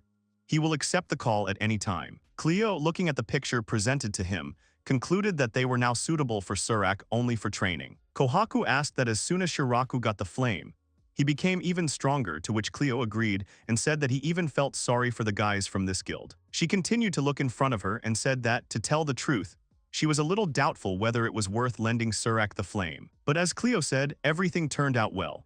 The latter tilted his gaze towards Kohaku and looked at her questioningly. His thoughts were that he decided to lend him the flame when they were attacked by Falca. It didn't come to a battle, but the power of the unknown sword that Schubert showed was terrifying. If they had to fight, then Surreal and Safia might not survive. Cleo remembered telling him to his face that his sword was wasted anyway, so let him have the flame. To which Shiraku was surprised and asked if he was in his right mind. Cleo, looking him straight in the eye, said that he was still in his right mind. After that, he narrowed his eyes, which made his gaze become more serious, and continuing to look at him, told him not to misunderstand him. He explained that he was giving it to him solely for the protection of the place and self-defense. He would not give it up for the sake of plans for revenge against Shurak. To which the latter asked if Cleo thought that he would take the flame and leave here. The main character closed his eyes and said that he would not leave. Otherwise, he would have done so long ago if he had been capable of such a thing, because there were plenty of chances. Safia was closely following their dialogue at the time. And Cleo continued, saying that, as before, he was not going to keep him from revenge plans, but it seemed to him that so far Shurak was not strong enough to fight against an entire country. To begin with, he should now learn to handle the sword freely, become strong enough not to yield to anyone, and after that he can already do as he wants. After his speech, Cleo asked if he would help them until then. After a short pause, Shiraku agreed and accepted the sword. The main character emerged from his memories and said that it would soon be 2 months since Shiraku came here. It seems to him that he has decided for himself what kind of person the latter is. He won't break his word, and he's just incredibly straightforward, to which Kohaku was surprised. Shiraku called out to them and told Cleo that he would go take a nap, and if something happened, they should wake him up. The latter agreed. He staggered towards the house. Cleo and Kohaku, looking after him, began to talk about how he had overdone it a little since he received the sword, and it seemed even difficult for him to use all the possibilities of an unknown sword. But they summed it up with the words that he will definitely cope, because he has an amazing sense of battle. After that, Cleo noticed an enraged Safia approaching them. She clenched her hands into fists, and began to talk very emotionally about the fact that it was training time and called Cleo to train. He looked at her and asked about what Safia was suddenly doing. To which the latter replied that Shiraku was so strong, and now he has become even stronger, she cannot allow their difference in strength to increase even more. Safia even started shouting that she didn't want to become a burden. These words pierced Cleo's chest. Kohaku stood to the side and looked at them with an uncomprehending look. The main character suddenly thought about her words, began to get nervous and said that she was right. He also did not want to give in to him. After that, Cleo, who was fired up with the idea, told Sophia that they needed to go train, to which the latter agreed. At this time, Kohaku turned around, exclaimed in surprise, and said that someone was coming. The others just asked again. The commander of the second raid squad of the new state, Falka Torab, came up to them with his guys and greeted them. To which Cleo asked if they had come again, and Safia said that they were visiting them more often. Cleo thanked them for coming often and asked if they would have any problems. Because this was the 3rd time this week, to which Torab smiled broadly, a blush appeared on his cheeks, and he said that everything was fine, they were just often nearby. The rest of the squad started saying that it wasn't really close at all, they had to drive their horses to get here, one of them came for Safia's sake. The commander pulled them back and asked them to be silent. Safia just looked at them questioningly. Torab repeated that everything was fine, they finished their work and came because they really liked their drinks, after which he giggled. Cleo, looking at them, asked if Safia was really cool since she had such fans. I assumed that it was probably the merit of the clothes from Makira, to which Kohaku argued and said that the clothes here were just a bonus. She also said that Safia doesn't understand it herself, but she has an attractive appearance, she is sociable and sincere, so it's completely natural. Cleo said that everything was clear to him. The main character turned to the squad and asked if they would eat anything, and also explained that there was no meat, but there were vegetables that they had picked in the morning, to which Torab said that he had that thing with olive oil and garlic. There are only plains around, there are no buildings near the house. The men said that it was still a quiet place and very calm, but there were so many wars everywhere in the world. Torab, looking at Safia, said that it was just an oasis. After that, the squad began to discuss that the heroes were going to build a place to stay here and decided that it would be a great idea to help them if there was time. The commander actively supported them and said that helping people is a good thing. And then he was interrupted by some incomprehensible sound from the side. Kohaku and Cleo immediately turned around at the sound, but saw nothing, only wondered what kind of sound it was. The sound continued to resound from the direction of the plane. Everyone immediately turned in that direction. The main character even put his hands to his forehead so that the sun would not interfere with looking into the distance. Cleo said it was coming from there. Kohaku said that it seemed to be quite far away. And then, abruptly, several men on horseback ran towards them at high speed. They had swords in their hands and their faces were hidden. 68 The man in the center, who looked like their main one, told the others that they could take their lives if necessary. The main thing was not to miss. They agreed. Kohaku, looking at them, said that it seemed that unknown swordsmen were chasing someone. Cleo asked if they were rebels, and Torab was scared, asked if they were rebels and said that they should just try to attack the tavern. Swordsmen rush at high speed, carrying fire with them. Their cloaks are fluttering in all directions. It is not known exactly how many of them there are. Suddenly, one of them looks in front of him and sees something fiery flying right in front of him and crashing into the ground, thereby damaging it. The horse he was sitting on rears up sharply, trying to stop. There was an explosion right in front of Cleo, Torab, and Kohaku. The main character had to cover his face so that he wouldn't hurt himself.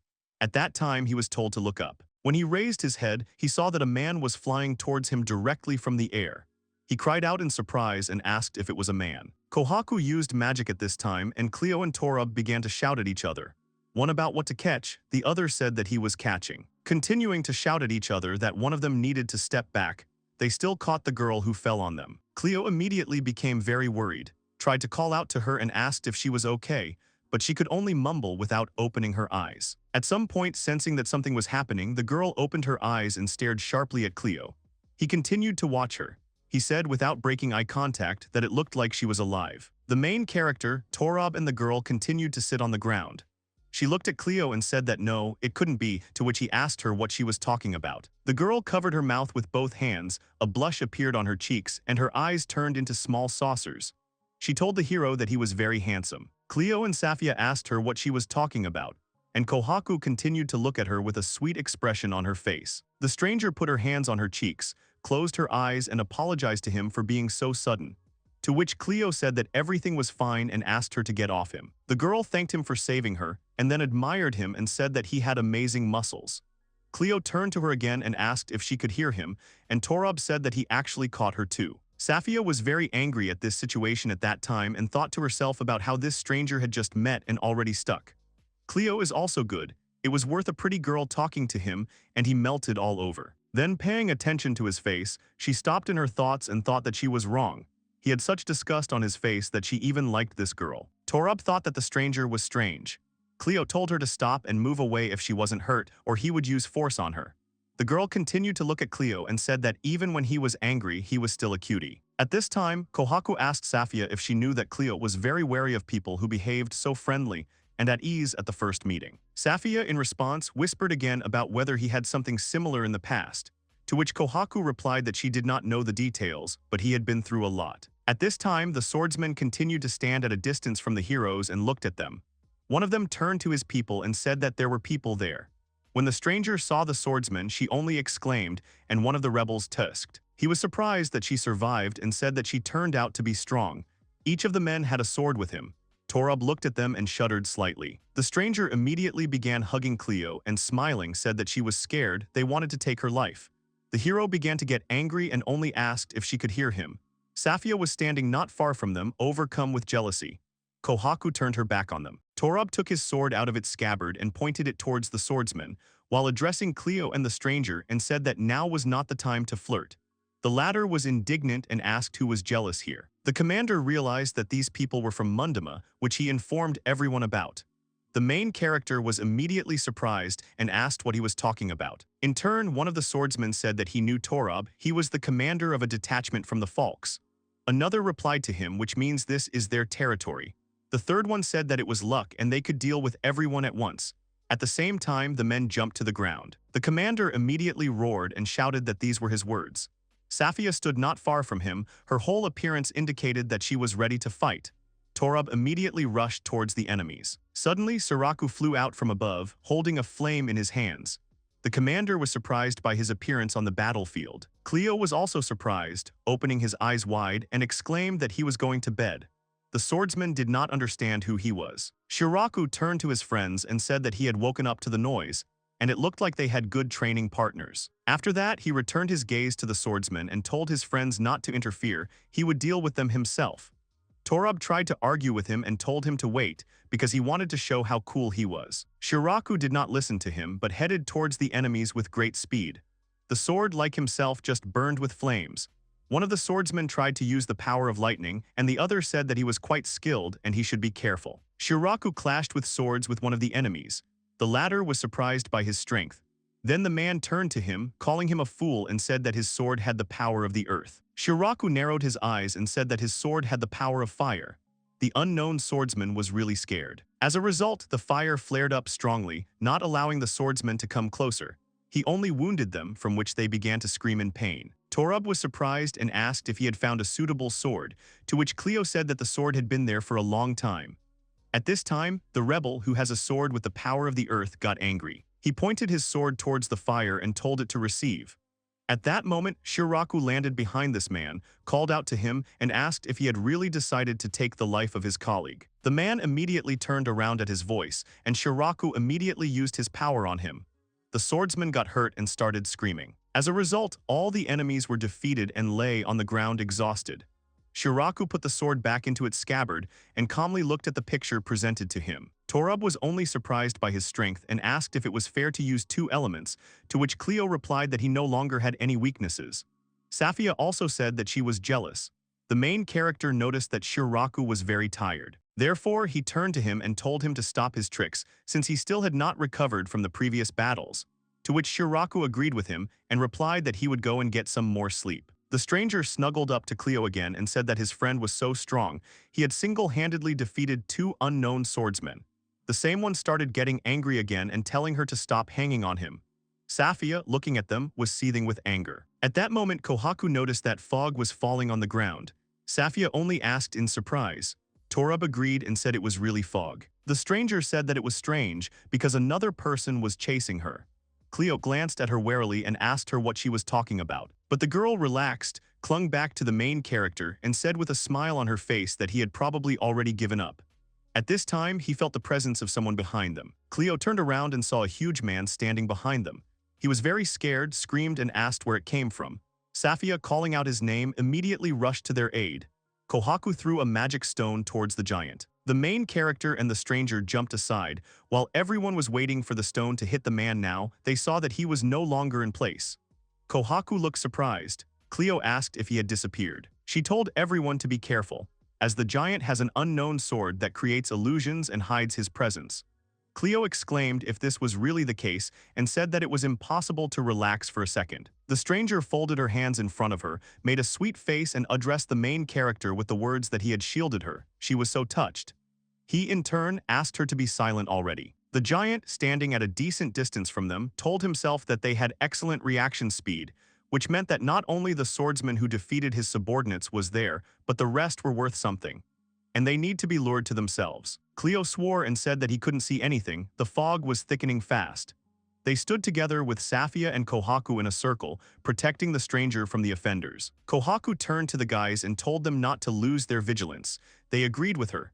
Torub said that things were bad because he was one of the commanders of the Mundama. Cleo asked him again. Torub tensed up a little and said that there was a dangerous type among those commanders who possessed the magic of illusion. He uses dirty tricks, attacks the mind with illusions. Several unknown Torub swordsmen were killed after falling under their influence. Even Schubert tries to stay away from him. He turned to Cleo and asked if he understood, and said that if he saw someone who couldn't be here so as not to be led and do stupid things. In the worst case, they can attack each other. Immediately Torub froze, a panicked expression froze on his face. He did not say anything. Safia turned to him and shuddered. Someone from the company tried to call him by name. Cleo tried to approach him and asked if he was okay. The commander could only shout and swear. Safia asked if a spell had been cast on him, and then she heard someone say traitor. She saw a crowd of soldiers in front of her, their faces covered in wounds and blood was flowing down them. They continued to call her a traitor. Safia stared at them in shock, thought that they were really soldiers, and then rejected this idea and said that it was not true, it was all an illusion of the enemy, she would not succumb to it. Then behind her she heard someone calling her a traitor and asking why she was still alive. She recognized the voice and turned around to make sure of it. She saw her brother right behind her. He looked at her with narrowed eyes and said that she had disappointed him very much. Safia called her brother and tears came to her eyes. Cleo heard a heartrending scream next to him. He immediately turned around. Safia stood next to him, wiping hot tears from her face and did not stop apologizing. The hero immediately tried to calm her down and asked her to hold on. The main character called out to Kohaku and said that it was bad, this enemy was not at all like the previous ones. But instead of Kohaku, there was a void. He tried to call her and asked where she was. At that moment, his old friends started running next to him. They They were wearing armor, running, and brandishing swords. They turned to him and asked why he was shirking, because they would be knighted if they distinguished themselves here, so they had to try like the last time. Cleo just stared at them with round eyes, saying nothing at the same time. A man with a beard called them jokingly and said that the main character was only interested in money. The latter did not cease to be surprised by the picture presented. His old friends said that they live a free life, and it hurts them to be knighted, to which Cleo turned to them, still looking at them in disbelief. The guys continued and said that they could not remain carefree forever, they had to take revenge, and they would pay for the death of their comrades. There was no forgiveness for them. At the same time, the situation around them had changed, and now they were in some kind of room. Cleo tried to stop them with words, shouting loudly. But they didn't seem to hear him. They walked away one by one out of the room. Immediately, the girl who was sitting next to him called out to him and asked if he was leaving now. His eyes widened too much when he realized who was in front of him. And the girl, holding a bunny toy in her hand, asked him to come back soon. At this time, the commander of the Manhwa was moving through the fog and watching what was happening, while telling himself that every person has their own mental trauma. No matter how strong a person is, once under the influence of his magic, he will receive psychological damage, and as a result, he will not be able to recover. Then he praised himself and called himself the strongest. After that, all that remains is to melt their minds with drops of happiness, brainwash them, and the invincible novices will be ready. Then the Manhwa order will become even stronger and even closer to dominating the continent. 140. Then he noticed Kohaku standing in front of him. He was surprised how she was able to cope, because she also had to deal with her injuries. She, looking at him, said that indeed the magic of illusions was nothing but problems. But illusions of such power did not affect her at all. The giant got angry and said it was nonsense, how could his magic not work, after which he asked Kohaku about who she was. She replied that she was an employee of the Poffy Tavern. After that, a magic stone formed in one hand, and the other glowed with her power. She said that he interferes with their work and therefore will answer for it. She threw a stone in his direction. He did not expect this but pulled himself together and began to beat him off. The giant spent a lot of effort on this and therefore even got tired. He chuckled. And then he laughed out loud and said that she had such strength even without an unknown sword, that she was strong and it was amazing. He said that their order needed such free people and he would convert her at all costs. Kohaku just looked at him without saying anything. At this time, a hand reached out to the giant's face. Immediately, Cleo grabbed him by the collar and pulled him towards him. His face was very angry. The giant did not expect this and neither did Kohaku. Both looked at the main character in shock. Cleo asked the giant if the illusions were his handiwork, after which he pushed him away from himself with all his strength, which almost caused him to fall to the ground. Clenching his left hand into a fist and holding it out in front of him, the main character said that the giant had shown him disgusting things, and therefore he should be beaten. The commander of the Manhwa was surprised and asked if his magic had not worked on Cleo too, to which he again said that the giant had shown him disgusting things, which means magic works perfectly, after which he expressed himself unflatteringly to him. Kohaku turned to Cleo in shock and said that it was amazing, because once under the influence of magic, it was terribly difficult to free yourself, to which he asked if this was really the case. And then he explained that he just imagined kittens on his shoulders, as he did to prevent the explosion of the forces of an unknown sword. And after that, the illusion just disappeared. Kohaku was only surprised in response. At this time, a fire formed behind the giant. He turned around to see what was going on. From the fire came the words that the man had fought many times with those who used the magic of illusions. After that, Shiraku appeared out of the fire and continued that he still hates such people. He just hates it. Kohaku said that it looks like Tom also managed to free himself. Cleo only praised him. The giant roared and asked who they all were. Kohaku repeated that they were employees of the Poffy Tavern. Cleo told him to remove the spell from their guys faster, because it causes psychological damage. At this time, the giant began to move away with words that they would not think that they had won. But he finally found new followers and would not allow them to leave just like that. But his whole speech was cut short by his cry. Cleo turned to see what was going on and saw the guys from Falk's squad. He asked them what they were doing, to which they were surprised in response, and asked if they were all okay. The guys said that they have a special anti-magic drug Falky. It protects against these illusions. They were expecting something like this, so they were ready. Each of their raid squads wears one.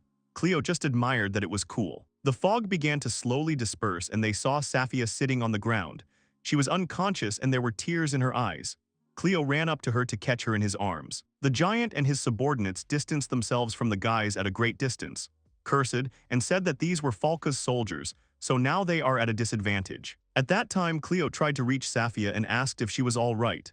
Kohaku looked at her and said she was fine, just sleeping. The giant shouted to them that so be it, this time he would retreat, but he would not give up and would certainly make them novices of the Mundum order.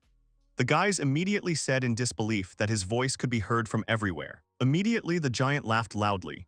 Cleo couldn't stand it, got angry and shouted back at him to shut up, because if he was running away, then let him do it in silence. Shiraku, without turning his head, asked if it was worth catching up, because it seemed that he was there, to which Cleo looked at him and asked what he had said. And then he thought about it and replied that it was not worth doing this because he was falling off his feet.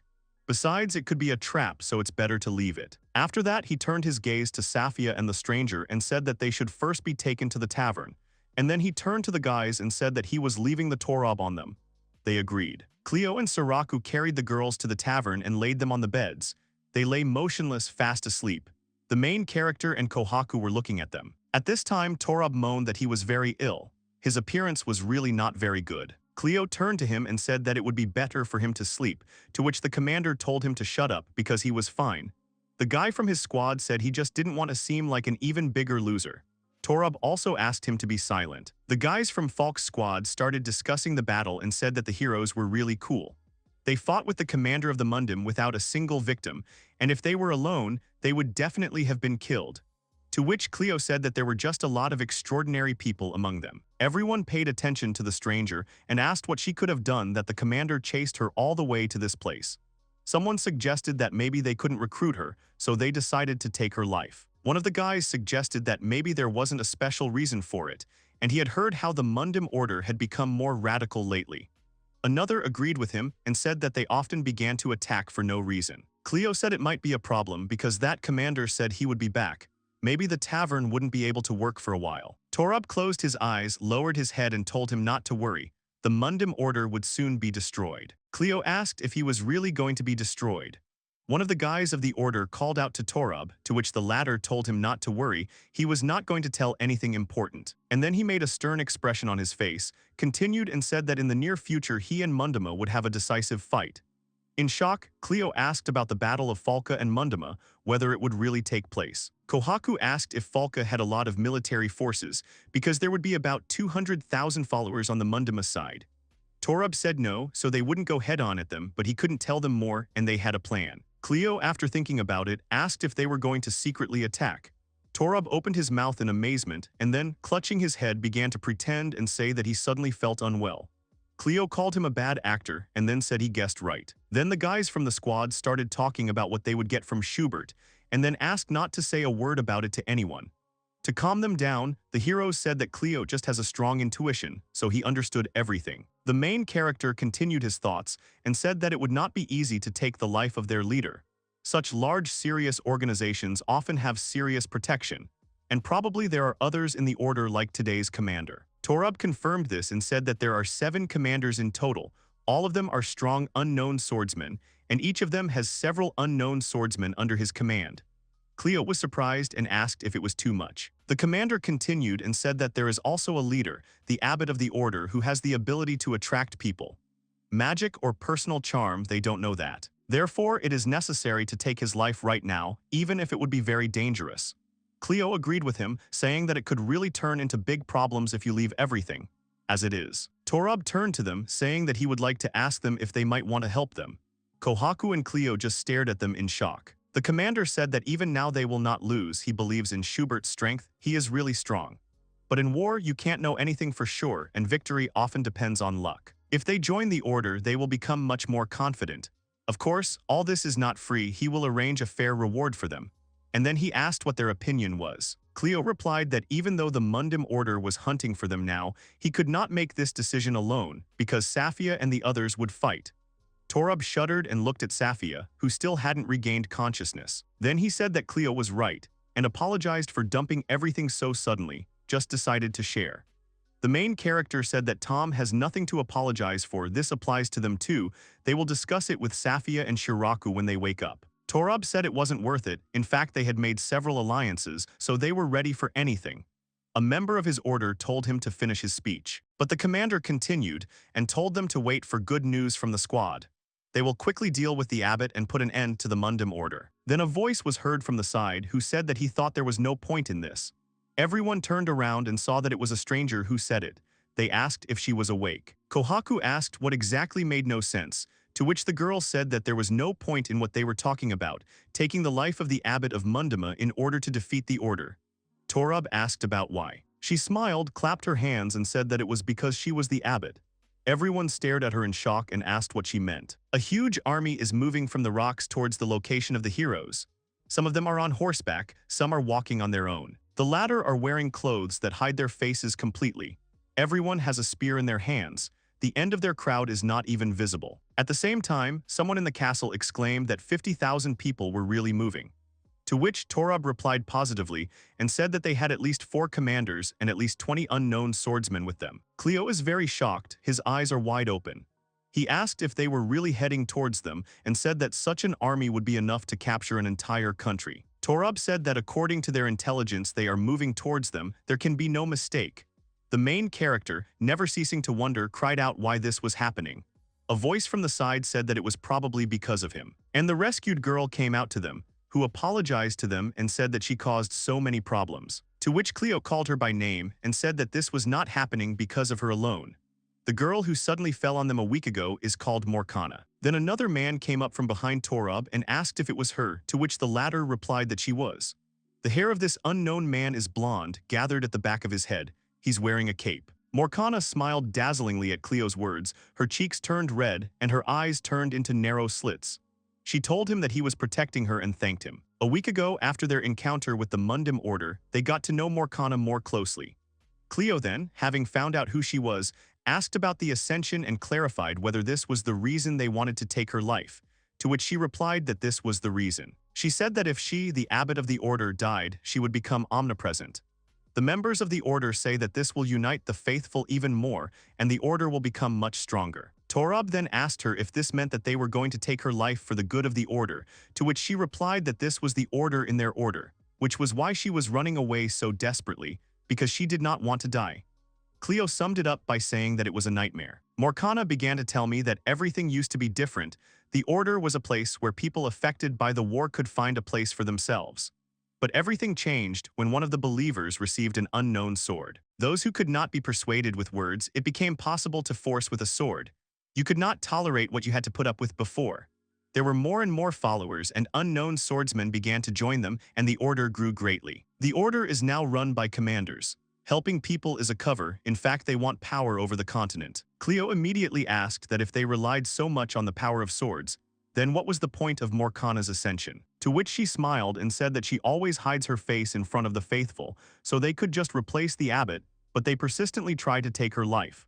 The main character said that this is a very strange persistence. Morkana smiled sadly and said that they had always been like this, and she was just trying to reach out to people who needed it. Emerging from his memories into reality, Cleo heard Torab tell him that it was better for them to prepare for escape as soon as possible, because one of the goals of the order was to get heroes into the ranks of their novices. The main character immediately turned to Morkan and said that the enemies would come to them anyway, whether she was here or not, and asked her not to worry to no avail. Morkana was surprised at his words at first, then her lips broke into a smile. She folded her hands on top of each other and looking at Cleo with all her eyes, addressed him by name. She said that even though he talks rudely, he's still so beautiful. He immediately told her to stop sticking to him.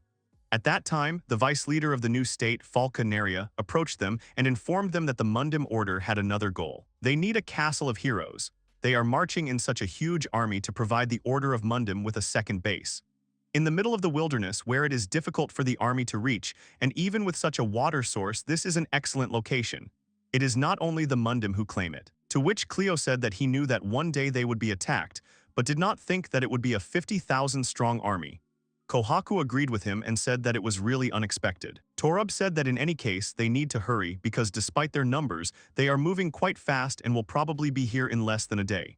Safia was only surprised that it was so fast. Cleo looked down, became sad, and asked him if they should run.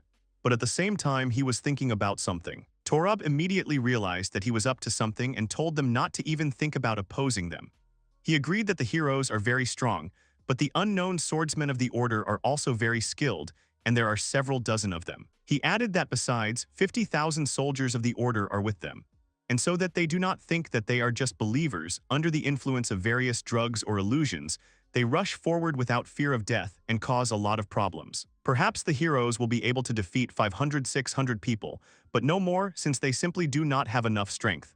Safia, listening to his words, became nervous. Torub told them not to worry, as they wouldn't have to run forever. Schubert is already leading troops to the main base of Munduma. Even if the plan to take the life of their leader was cancelled, they still had an agreement with their allies. While their army is very scattered, they are going to take the chance and go on the offensive, and then the order will definitely come to an end. Neria immediately joined the conversation and said that they had come here specifically to help them escape. On Schubert's orders, that they would be able to restore everything, the main thing was to stay alive, so it was better for them to run. Cleo looked at them and thought to himself that he understood that the situation was dangerous.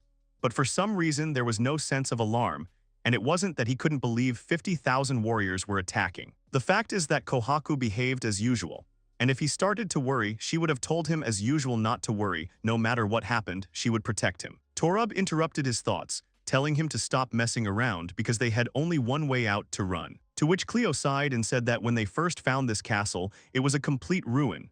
Safia was surprised that he started talking about it. The main character continued by saying that every day they restored it a little bit, and now the castle looks much better. They have worked tirelessly on dry, barren land, and now they are harvesting a diverse crop. They have a sauna and a bathhouse that Shiraku built, as well as a kitchen and dining room that they built together. To be honest, this is the first time in his life he lives in such a luxurious place. After all, he is a child of war. Cleo looked at Kohaka, and then turned to her and asked if she thought they could handle the enemies on their own. To which Torub began to get noticeably nervous and angry. Shiraku even opened his eyes a little, and Safia just called his name. But Cleo, not paying attention to anything, continued his conversation with Kohaku and said that this was their house. It would be a pity to lose it. She just stared back at him. After that, she said that there would be 10-20 people like that commander of the Munduma. They would most likely cope. If they fought together, they would win. However, to be honest, it will be somewhat difficult for them to defeat 50,000 warriors who are not afraid of death. It's like stopping a natural disaster, landslide or flood on your own. Torub is right, they don't have enough strength. Suraku became thoughtful and a little sad. Safia looked at them with some bitterness in her eyes, and Cleo himself sighed and said that everything was clear to him. But Kohaku went on and said that it was all true if she stayed in her current form. Cleo immediately went into a state of shock, and then, falling to his knees, tried to ask her. To which Kohaku simply made a peace sign with the fingers of both hands and said that if she returned to her former form, they would cope without problems. Schubert said that there is an abandoned salt pit northeast of here, and if they have time, go there. After listening to him, Cleo, Kohaku, Surek, Safia reached him, spending 5 hours on the road in one direction. The main character exclaimed joyfully that they had come. They entered the quarry. As we walked, we talked about buying a lot of pickles from Makira, but it would be safer to provide for ourselves. He won't necessarily come every month. Inside, they saw a rather deep cave. Cleo said that you need to be careful because maybe there is someone here. Kohaku's eyes lit up with anticipation at these words. She crept up behind Cleo and shouted, thereby scaring him. He jumped on the spot and then turned to her and angrily asked what she was doing and if she thought it was normal, to which Kohaku apologized to him. Safia laughed at him and said that he was still a coward, to which Cleo, continuing to be angry, said that anyone could be scared here. The main character froze in place, his eyes widened in shock. Safia laughed and said that she would not be taken like that. She thought he was laughing at her. But Cleo said he wasn't joking and there was a really huge spider behind her. She turned around when she saw him, and she screamed with all her might. Shiraku didn't even bat an eye. He said that these are salt spiders. They are not poisonous. You don't have to be afraid of them. They like salty things and strange bugs in general. Kohaku was inspired and said that it means the salt is already close. Cleo suspiciously said that he knew everything. The latter turned to Safia and asked if she was okay, to which she replied that everything was fine. He just suddenly appeared near her face. At the same time, it was clear from her that she continued to shake with fear. Then she saw 2 more spiders in front of her, hanging upside down on the web. She shuddered and screamed in fear. Continuing to shake and cry, Safia said that she had lied and could not stand these many-legged creatures. Cleo tried to calm her down and asked her not to cry. Safia immediately began to argue with him, saying that she was not crying. But he said her nose was leaking. The others asked her if she was afraid of crabs and octopuses, to which she replied that no, they are delicious, she loves them. Shiraku interrupted her and told her to take a look. Looking ahead, they saw a salt mine and exclaimed that they had finally reached it. Kohaku ran her finger over the rocks, then licked it and said it was salty. Cleo touched it too and said it was a great rock salt. He said he wanted to eat something with this salt as soon as possible. Safia sighed and said she should have brought something with her. And Shiraku said that he thought that this would be the case, so he took something with him. He took tomatoes out of his things and shared them with his friends. They immediately began to eat them with great appetite, saying that it was delicious and that their tomatoes were the best. Thanks, tomatoes. Kohaku made a peace sign with the fingers of both hands and said that if she returned to her former form, they would cope without problems. Cleo and Safia were shocked by her words, but Shiraku listened to them with a bored look. Morgana was just smiling in the background. Torub hit the table at her words and told them to stop, because there is an army of 50,000. Neria also said that she did not quite understand the phrase about returning to her previous form and asked if they would be able to repel the attack. Kohaku looked at her, folded her fingers in the peace sign again, and said casually that it would be no problem. Torub and Neria still looked at her in disbelief, only asking if she was serious. Cleo told her to wait and asked if she could return to her appearance already, to which she said she could. She also said that in fact, about a month after they came here, she had regained enough magical powers to return to her former form, but not yet completely, so she did not change it. She explained that in this form, magical powers are restored more effectively. Cleo, looking at her, said that he understood everything. Safia said that she did not understand anything, and asked to explain what they were talking about and what it meant to return to the previous form. Cleo turned to her and said that it was a very long story to tell, but in short, it meant that she would become an adult. Safia said that it became even more incomprehensible. The main character said that in other words, Kohaku would become super strong, and then they would not have to abandon the base and run away. Safia did not respond to this. Kohaku said there was a problem. Cleo abruptly turned to her and with a big question in his eyes asked what the problem was. She replied that it would take time to transform. Then he asked how long it might take. Kohaku said that the more the better for at least one day. So if Mundima's army attacks at this time, then they will have to fight without her. Cleo approached Torub and asked if it was true that the enemies could come here in less than a day, to which he replied that it was most likely so. But Shiraku interrupted them and said that it was not a problem, asked them to leave it to him. He stood as if fired up with a new idea, and said that an army of 50,000 people would be just right for training. Cleo just opened his mouth in surprise and said that Shiraku was even more excited than usual. Safia said she was also fired up. She said they would fight together to protect this place. Morgana, smiling, said she would help them too. Cleo told them that it was wonderful, then go ahead. Safia said that we need to start preparing for the defense as soon as possible. The main character asked Kohaku what she needed to return to her previous form, to which she said she needed to think about it. Torub and Neria, looking at them in shock, were surprised by their enthusiasm out loud. At the same time, an army of enemies is actively moving towards their castle. It's like there's no end to them. The commander told them to hurry up. Someone from the army asked the old man if he was sure that the abbess was there, to which the commander of the new order of Mundim Vipera said that it was dangerous to divide the troops so much when Falca was behaving so suspiciously, and if she was not there, he would not get away with it. Another Tarumba commander said he was more interested in the place that should become their second base. Is there really a spring with enough water in this desert? Commander Gradon told them not to worry, he had seen it all with his own eyes, although the abbess could have escaped. Commander Invaya said that this should be fine too. As far as she could find out, she was still in this castle in the morning. Tarumba asked if she had used search magic, and then said that she was as good as ever. Vipra said that since she was there, then everything was fine. Gradon said it was amazing that Invaya went to this desert, even though she usually doesn't leave the base. To which she replied that she was interested in something. Gradon immediately asked what exactly interested her. She said it was the source he was talking about. Invaya said that he was from here and knew more about these lands than anyone else. She had been to this desert more than once and she knew about the existence of the castle, but this is the first time she hears about the source. She wondered why he was opening now. She had an idea, but she didn't voice it. Vipra tried to find out what the reason was. Invaya turned the conversation around and said that they needed to hurry anyway, as she was sure that this trip would help Mundima grow even more. At that time, Cleo, Safia, Shiraku, and Kohaku were making preparations at the castle to prepare for the shape change of the ladder. They placed the stones on the floor. Cleo said they arranged everything as she said. She thanked him. The main character clarified whether this place is exactly suitable because it is dark here. Kohaku said that magic would have to fill the entire room, so the room should be as closed as possible. She added that it would soon be brighter here. At this time, a connection began to form between the place stones. They all looked up and saw how the floor, walls, and ceiling began to be decorated with magical lines. Everyone admired the picture presented. Safia said it was very beautiful. Morkana was also delighted and said how beautiful it all glows. Kohaku notified them that she was starting. Cleo said it was fine, and he prepared some food for her to eat if she got hungry, after which he wished her luck. He turned to leave, but Kohaku called out to him. She told him to stay here with her. He looked at her blankly. Kohaku asked if he remembered what she had told him in the beginning. She told him not to stray far from her, otherwise if the need arose, she would not be able to protect him. Safia and Shiraku watched them in silence. Cleo said it wouldn't work that way because the guys would probably have to fight. Of course, he's not much use on the battlefield, but he can cook, for example. And anyway, when he was a mercenary, he constantly fought in the front ranks, so now he can't do that and stay here with her. Kohaku didn't say anything, so they looked at each other in silence. Cleo exhaled and said she was too worried.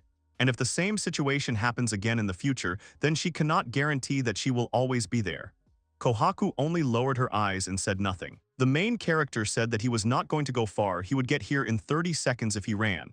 He would not do anything stupid, asked not to worry and said that he would not die for anything, smiling at the same time. Cleo abruptly jumped to his feet and told her that everything would be fine. Safia said that she would protect him at all costs. Shiraku said that he was their leader and would not let them kill him. The hero asked if they didn't believe in him but said he would count on them. Kohaku agreed with him and apologized, and then turned to the others and asked them to look after him and to be careful themselves.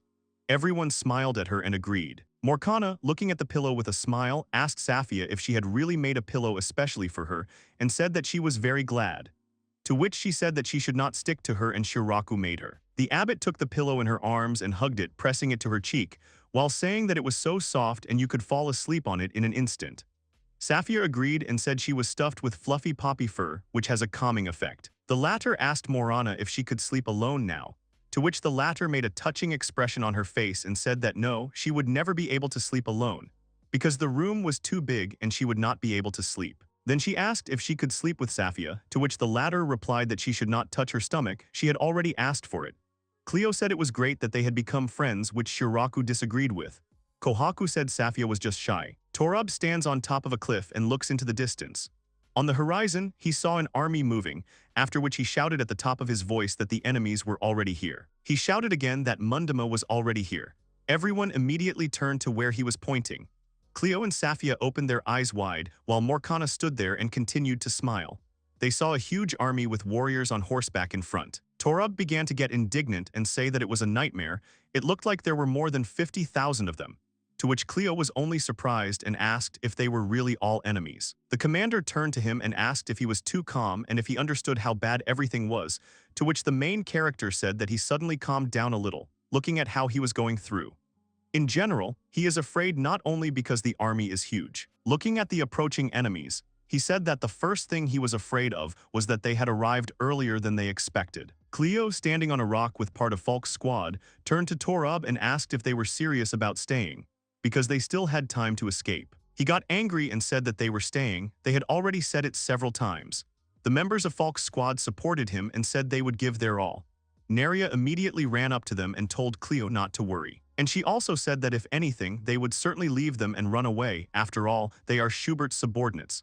To which he told her that everything was fine then. Neria went on to say that they had received orders from Schubert that they would not let Cleo die. The latter was very surprised by this order. She said that he had told her to help as much as possible if they still decided to defend the castle, so they would fight them as long as they had the strength left. Cleo thought about the information he had received. And then, looking at the members of the squad, Neria said that they had reasons to fight without orders.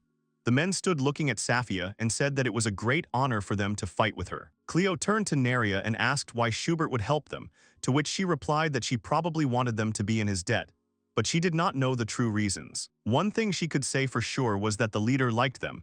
He has always been a caring person, but this kind of participation is quite unusual for him. Cleo was surprised. The main character said that they have an unusual leader, and so do the men.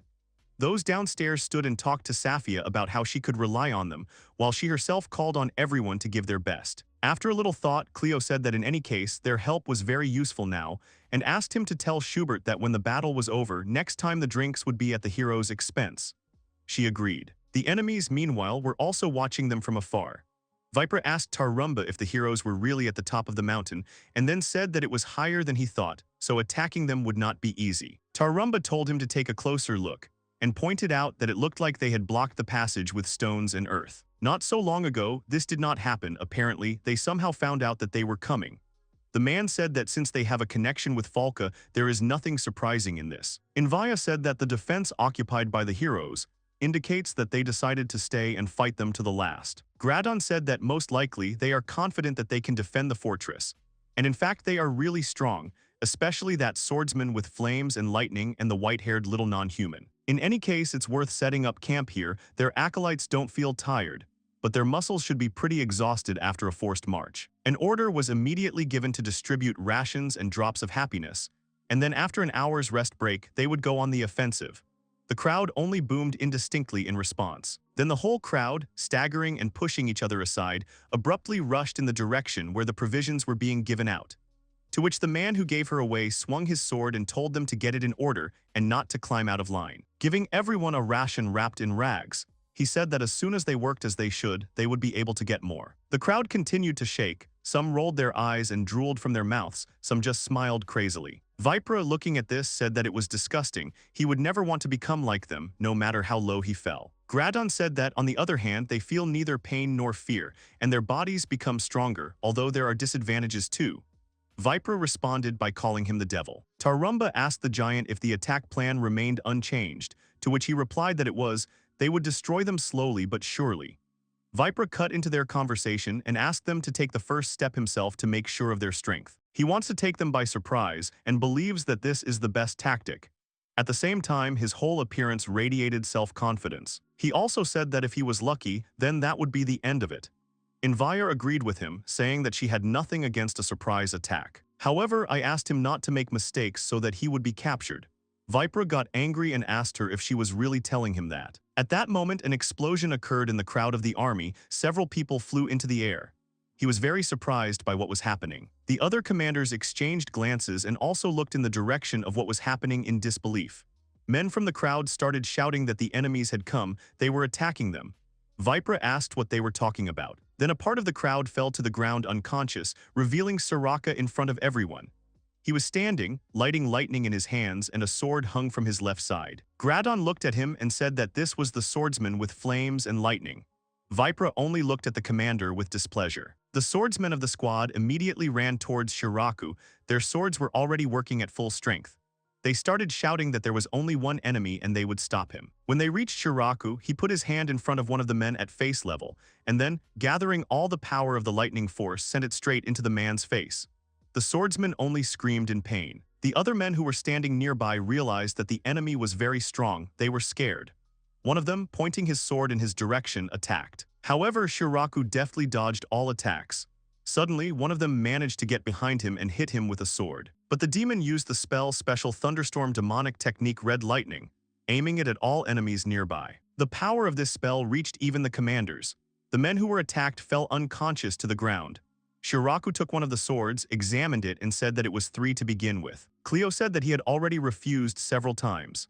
Safia, looking at him and not understanding the situation, asked what was going on. He said that Morkana had pestered him with a request that she wanted to sleep together tonight, and he asked the latter not to stick to him. Safia was outraged, said that it was really impossible to do this. The abbot of the order said that Safia herself refused to sleep with her. She accepted that they refused her request and said she would go and ask Kohaku about it. Safia said that it was even more impossible, and Cleo told her that she loved her too much. They had to spend the night together. Safia asked her if she had asked Soraka about this, to which she replied that he would definitely refuse her, so she did not ask. Safia said that Morkana is still considering her actions first, and the abbot also thought that asking Cleo would be quite enough to achieve a result. Safia was outraged and asked her if that was really what she was counting on, but Morkana didn't say anything, just said good night. Vipra, looking at Soraka with excitement, asked if it was really Red Lightning and explained that he had never seen such a technique.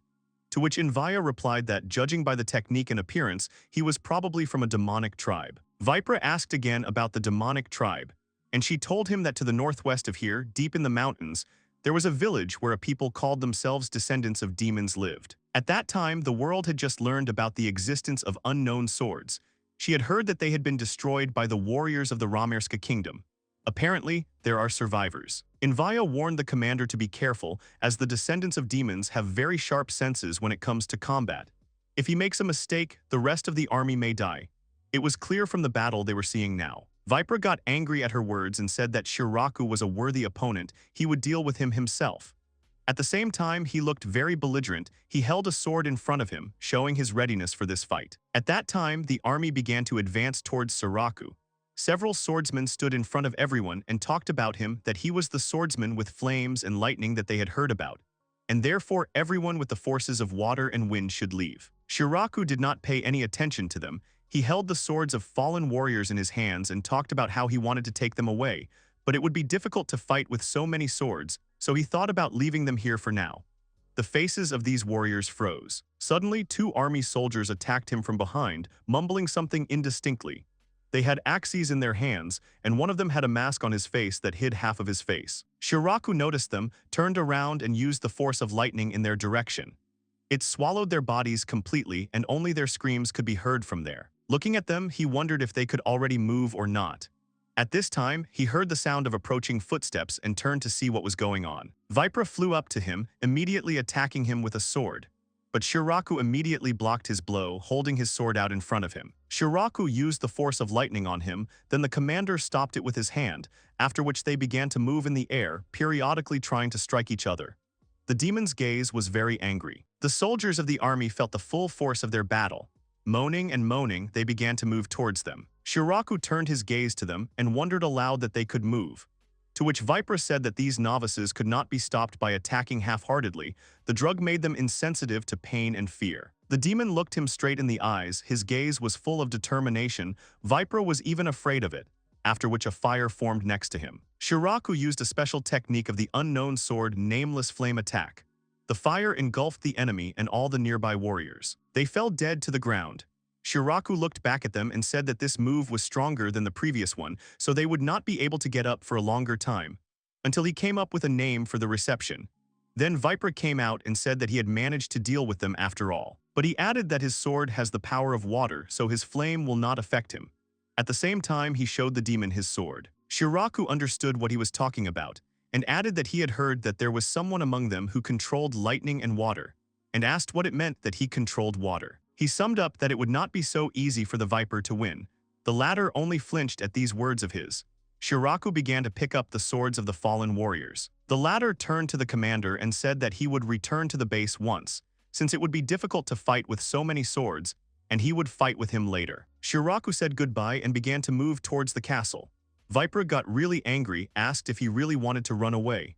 Tarumba shouted to his comrade to stop and not chase him, but he did not listen and went after the demon. They began to climb up the cliff at high speed. Both of their bodies were overflowing with power. Vipra was trying to catch up with him. Shiraku landed on top of a cliff, followed by Vipra. Straightening up, he looked in front of him and was surprised. Neria and Torub were standing in front of him, both of them on alert and already had their swords out to fight him back. After that, an explosion occurred on the site. Tarumba and Gradun, who were standing below and watching what was happening, said that Vipra was not a particularly smart person because they were waiting for him there, but they think that Vipra will cope. Down flew the Viper and fragments of the rock on which the battle took place. Vipra swore. Cleo, Safia, and Morkana gathered at the top and were glad that everything had worked out. Neria said that Vipra dodged at the last moment. Torub supported her and said that you can't just take him, he is the strongest swordsman of Munduma. Safia told Cleo that his plan was excellent. The opponent did not expect this at all. He replied that it only worked because Shiraku lured him here. The latter said that he would like to do more damage to them, but they have too good a reaction. The main character told him that he had slain 3 unknown swordsmen, which is already great. Shiraku added that their acolytes were much more difficult to deal with than he had thought. Cleo was surprised by his words. The demon said that, of course, he tried to conserve his strength, but after his techniques they immediately rose. An ordinary opponent, even if he could move, would be afraid of the pain and retreat, but they didn't even have a hint. It seems that the medicine they are given is very strong. Neria said that initially they were already well-trained warriors or mercenaries. Now they have been strengthened with medicine, they will continue to fight even after losing an arm or two. Torub supported her and said that they were really dangerous. Cleo thought about it. He said that he thought that, having an advantage in position, they could easily gain time if they tried, but apparently it would still be difficult. Gradon, seeing Vipra, greeted him and asked if everything was all right, to which he said that he was fine. Tarumba said that they wanted to take the heroes by surprise, but they were ahead of them. The giant agreed and said that they had taken 3 unknown swords from them. Vipra, all bruised from the fight, reported that Narya from Falca was up there, and also this one, Tau, whatever his name. Tarumba was surprised and asked if Falca's vice leader was really there, and if this place was the second base of the detachment, to which Invaya said that it was not yet known, but it was obvious that Falca treasured this place. Gradon laughed and said that bringing the novices was the right decision after all, and then asked the others if they agreed with him. He said that it was necessary to form detachments of 100 people from the novice warriors and send them to attack in turn, while not giving the enemies a break. Looking into the distance, he said that no matter how strong unknown swordsmen gathered there, they would not be able to resist so many opponents. Everything will be resolved in 3 hours. Safia, Torab, Nerya, and Saraku actively strike with their swords during fights with their enemies with a concentrated look. There is fire all around and traces of the power used by the heroes. An army that tries to harm the heroes, but their power destroys everyone. Invaya and Tarumba are watching the fighting on the sidelines. She turned to Gradon and said that it seemed that he had said that everything would be over in 3 hours, and asked if they had not expired yet. Then Gradon's laughter rang out. Vipra commented on the current situation and said that it was bad. It was really difficult to attack this place. There is only one way to climb up, and it is now littered with the bodies of defeated acolytes, and it is even more difficult to move forward. The enemy seems to have only 4 unknown swordsmen, but they are all quite experienced and fight together very harmoniously. The goal was to exhaust them with attacks without respite, but so far there is no hint of fatigue in them. He tried several times to send high-speed swordsmen to them, but each time they seemed to know when the attack would be and scattered everyone attacking from ambush. Very difficult opponents. After hearing everything that Vipra said, Gradon thought about the words that the heroes knew when there would be an attack. He was trying to figure out how this was possible. Vipra looked at him carefully when Invaya joined the conversation. She thinks it's the work of Lord Morkana. Then she turned to Gradon and asked if he had forgotten about it. Previously, when the Order did not have such power, they managed to resolve many conflicts thanks to her leadership. He said that of course he remembers everything, she was a brilliant leader. Vipra asked if this was before he joined the Order and if Ms. Morkana was that amazing. To which Gradon said that awesome is not the right word. Her sharp mind, along with exceptional insight and intuition, allowed her to choose the best course of action based on tiny bits of information. This is her innate talent. They say that she is the granddaughter of the famous Commander Hieras, a brilliant commander, one of the best on the continent. Invaya interrupted them and said that heroes are difficult to defeat not only because of their location and strength, her help also makes a big contribution. She also instructed them to be careful, while with the heroes of Mrs. Morkan this battle will not end so easily. Gradon laughed in response. He said that he believed that there was no place for strategy in such defensive battles, but it seemed to depend on the commander. At the same time, Cleo screams at the top of her voice to her comrades that unknown swordsmen will arrive soon, so they should not lose their vigilance. Immediately 2 swordsmen appeared on the horizon. The main character said that here they were. Torab was surprised that such a thing had happened. Morkana made a sweet face, folded her hands and admired Cleo's foresight, asked how he even knew about it. He replied to her that it was not for nothing that he was a former mercenary. The battle has its own special rhythm, for example, now he called it pum-pum-payam. She told him it was lovely. Safia came up to them and asked about the rhythm, told Cleo that it was cool.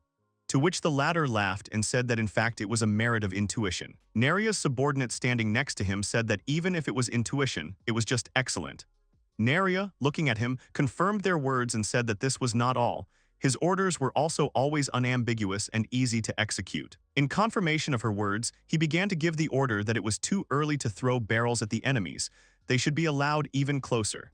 And when the latter came to the right distance, Cleo told his comrades to throw right now. As it turned out, there was water in the barrels.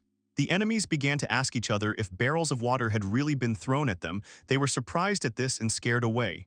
Then lightning flew at them. Saraku, standing at the top and looking at them, admired them and said that when they are wet, even a small blow is enough to put them down.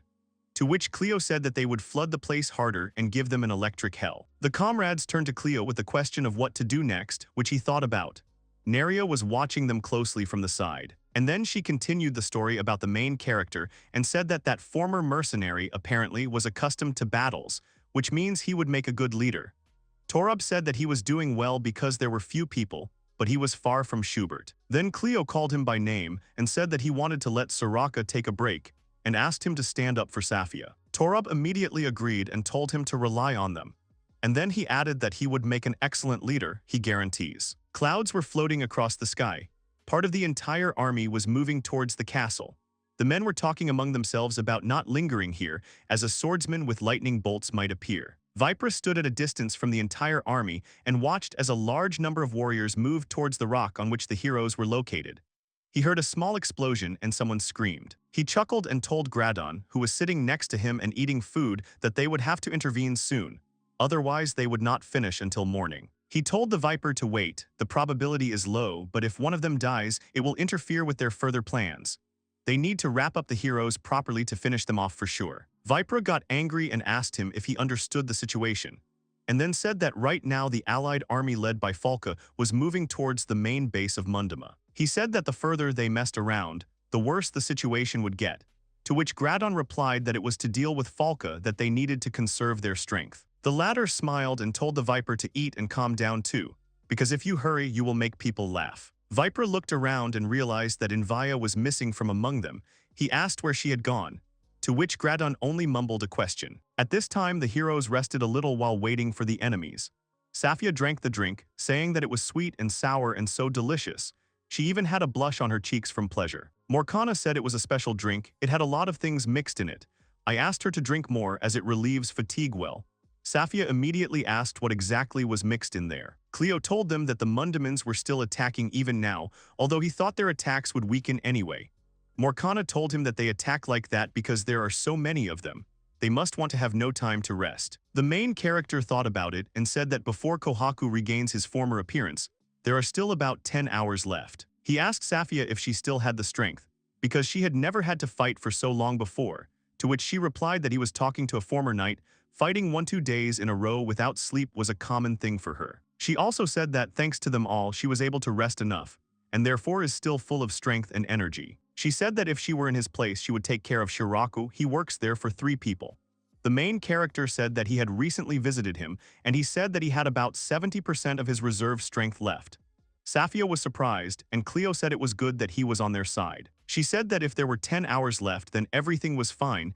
It was easy to hold the defense in this territory, and you could rely on the guys from Falca, as well as on the orders of the main character. Safia smiled resolutely, clenched her hand into a fist, and said that they would definitely cope and protect this place. Cleo agreed with her and said that it would be so. Perhaps the unknown swordsman would appear again soon, so she should not lose her vigilance. Safia smiled and said she knew. Then her eyes widened in shock as she saw the enemy approach them from the side of her vision. She shouted to Morkana that there was someone in a robe behind her. The latter did not understand anything at that time, stood with a drink in her hands, and only looked questioningly. The enemy swung his sword to strike Morkana. She turned around with horror in her eyes to see who it was and what was going on. At that moment, Cleo managed to run up to them to grab the abbot and protect her from the blow. They made it in time. The sword passed by them without hitting anyone. The main character, holding Morkana in his arms, flew away a decent distance. He only managed to shout about where it came from. Turning around, he saw that this black something was heading in their direction, and he yelled. Safia, seeing the emerging picture, grabbed her sword and ran at the enemy to distract his attention to herself. They clashed with swords. Neria and Torub kept an eye on the surroundings. She called out to the man and said that the enemy had broken through, to which he replied that this could not be. Safia continued her fierce battle with the invisible enemy in the cape.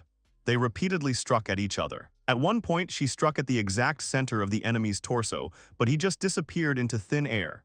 She didn't understand how this was possible. Invaya materialized at her side, who said that Safia had managed to defeat the warrior she had summoned.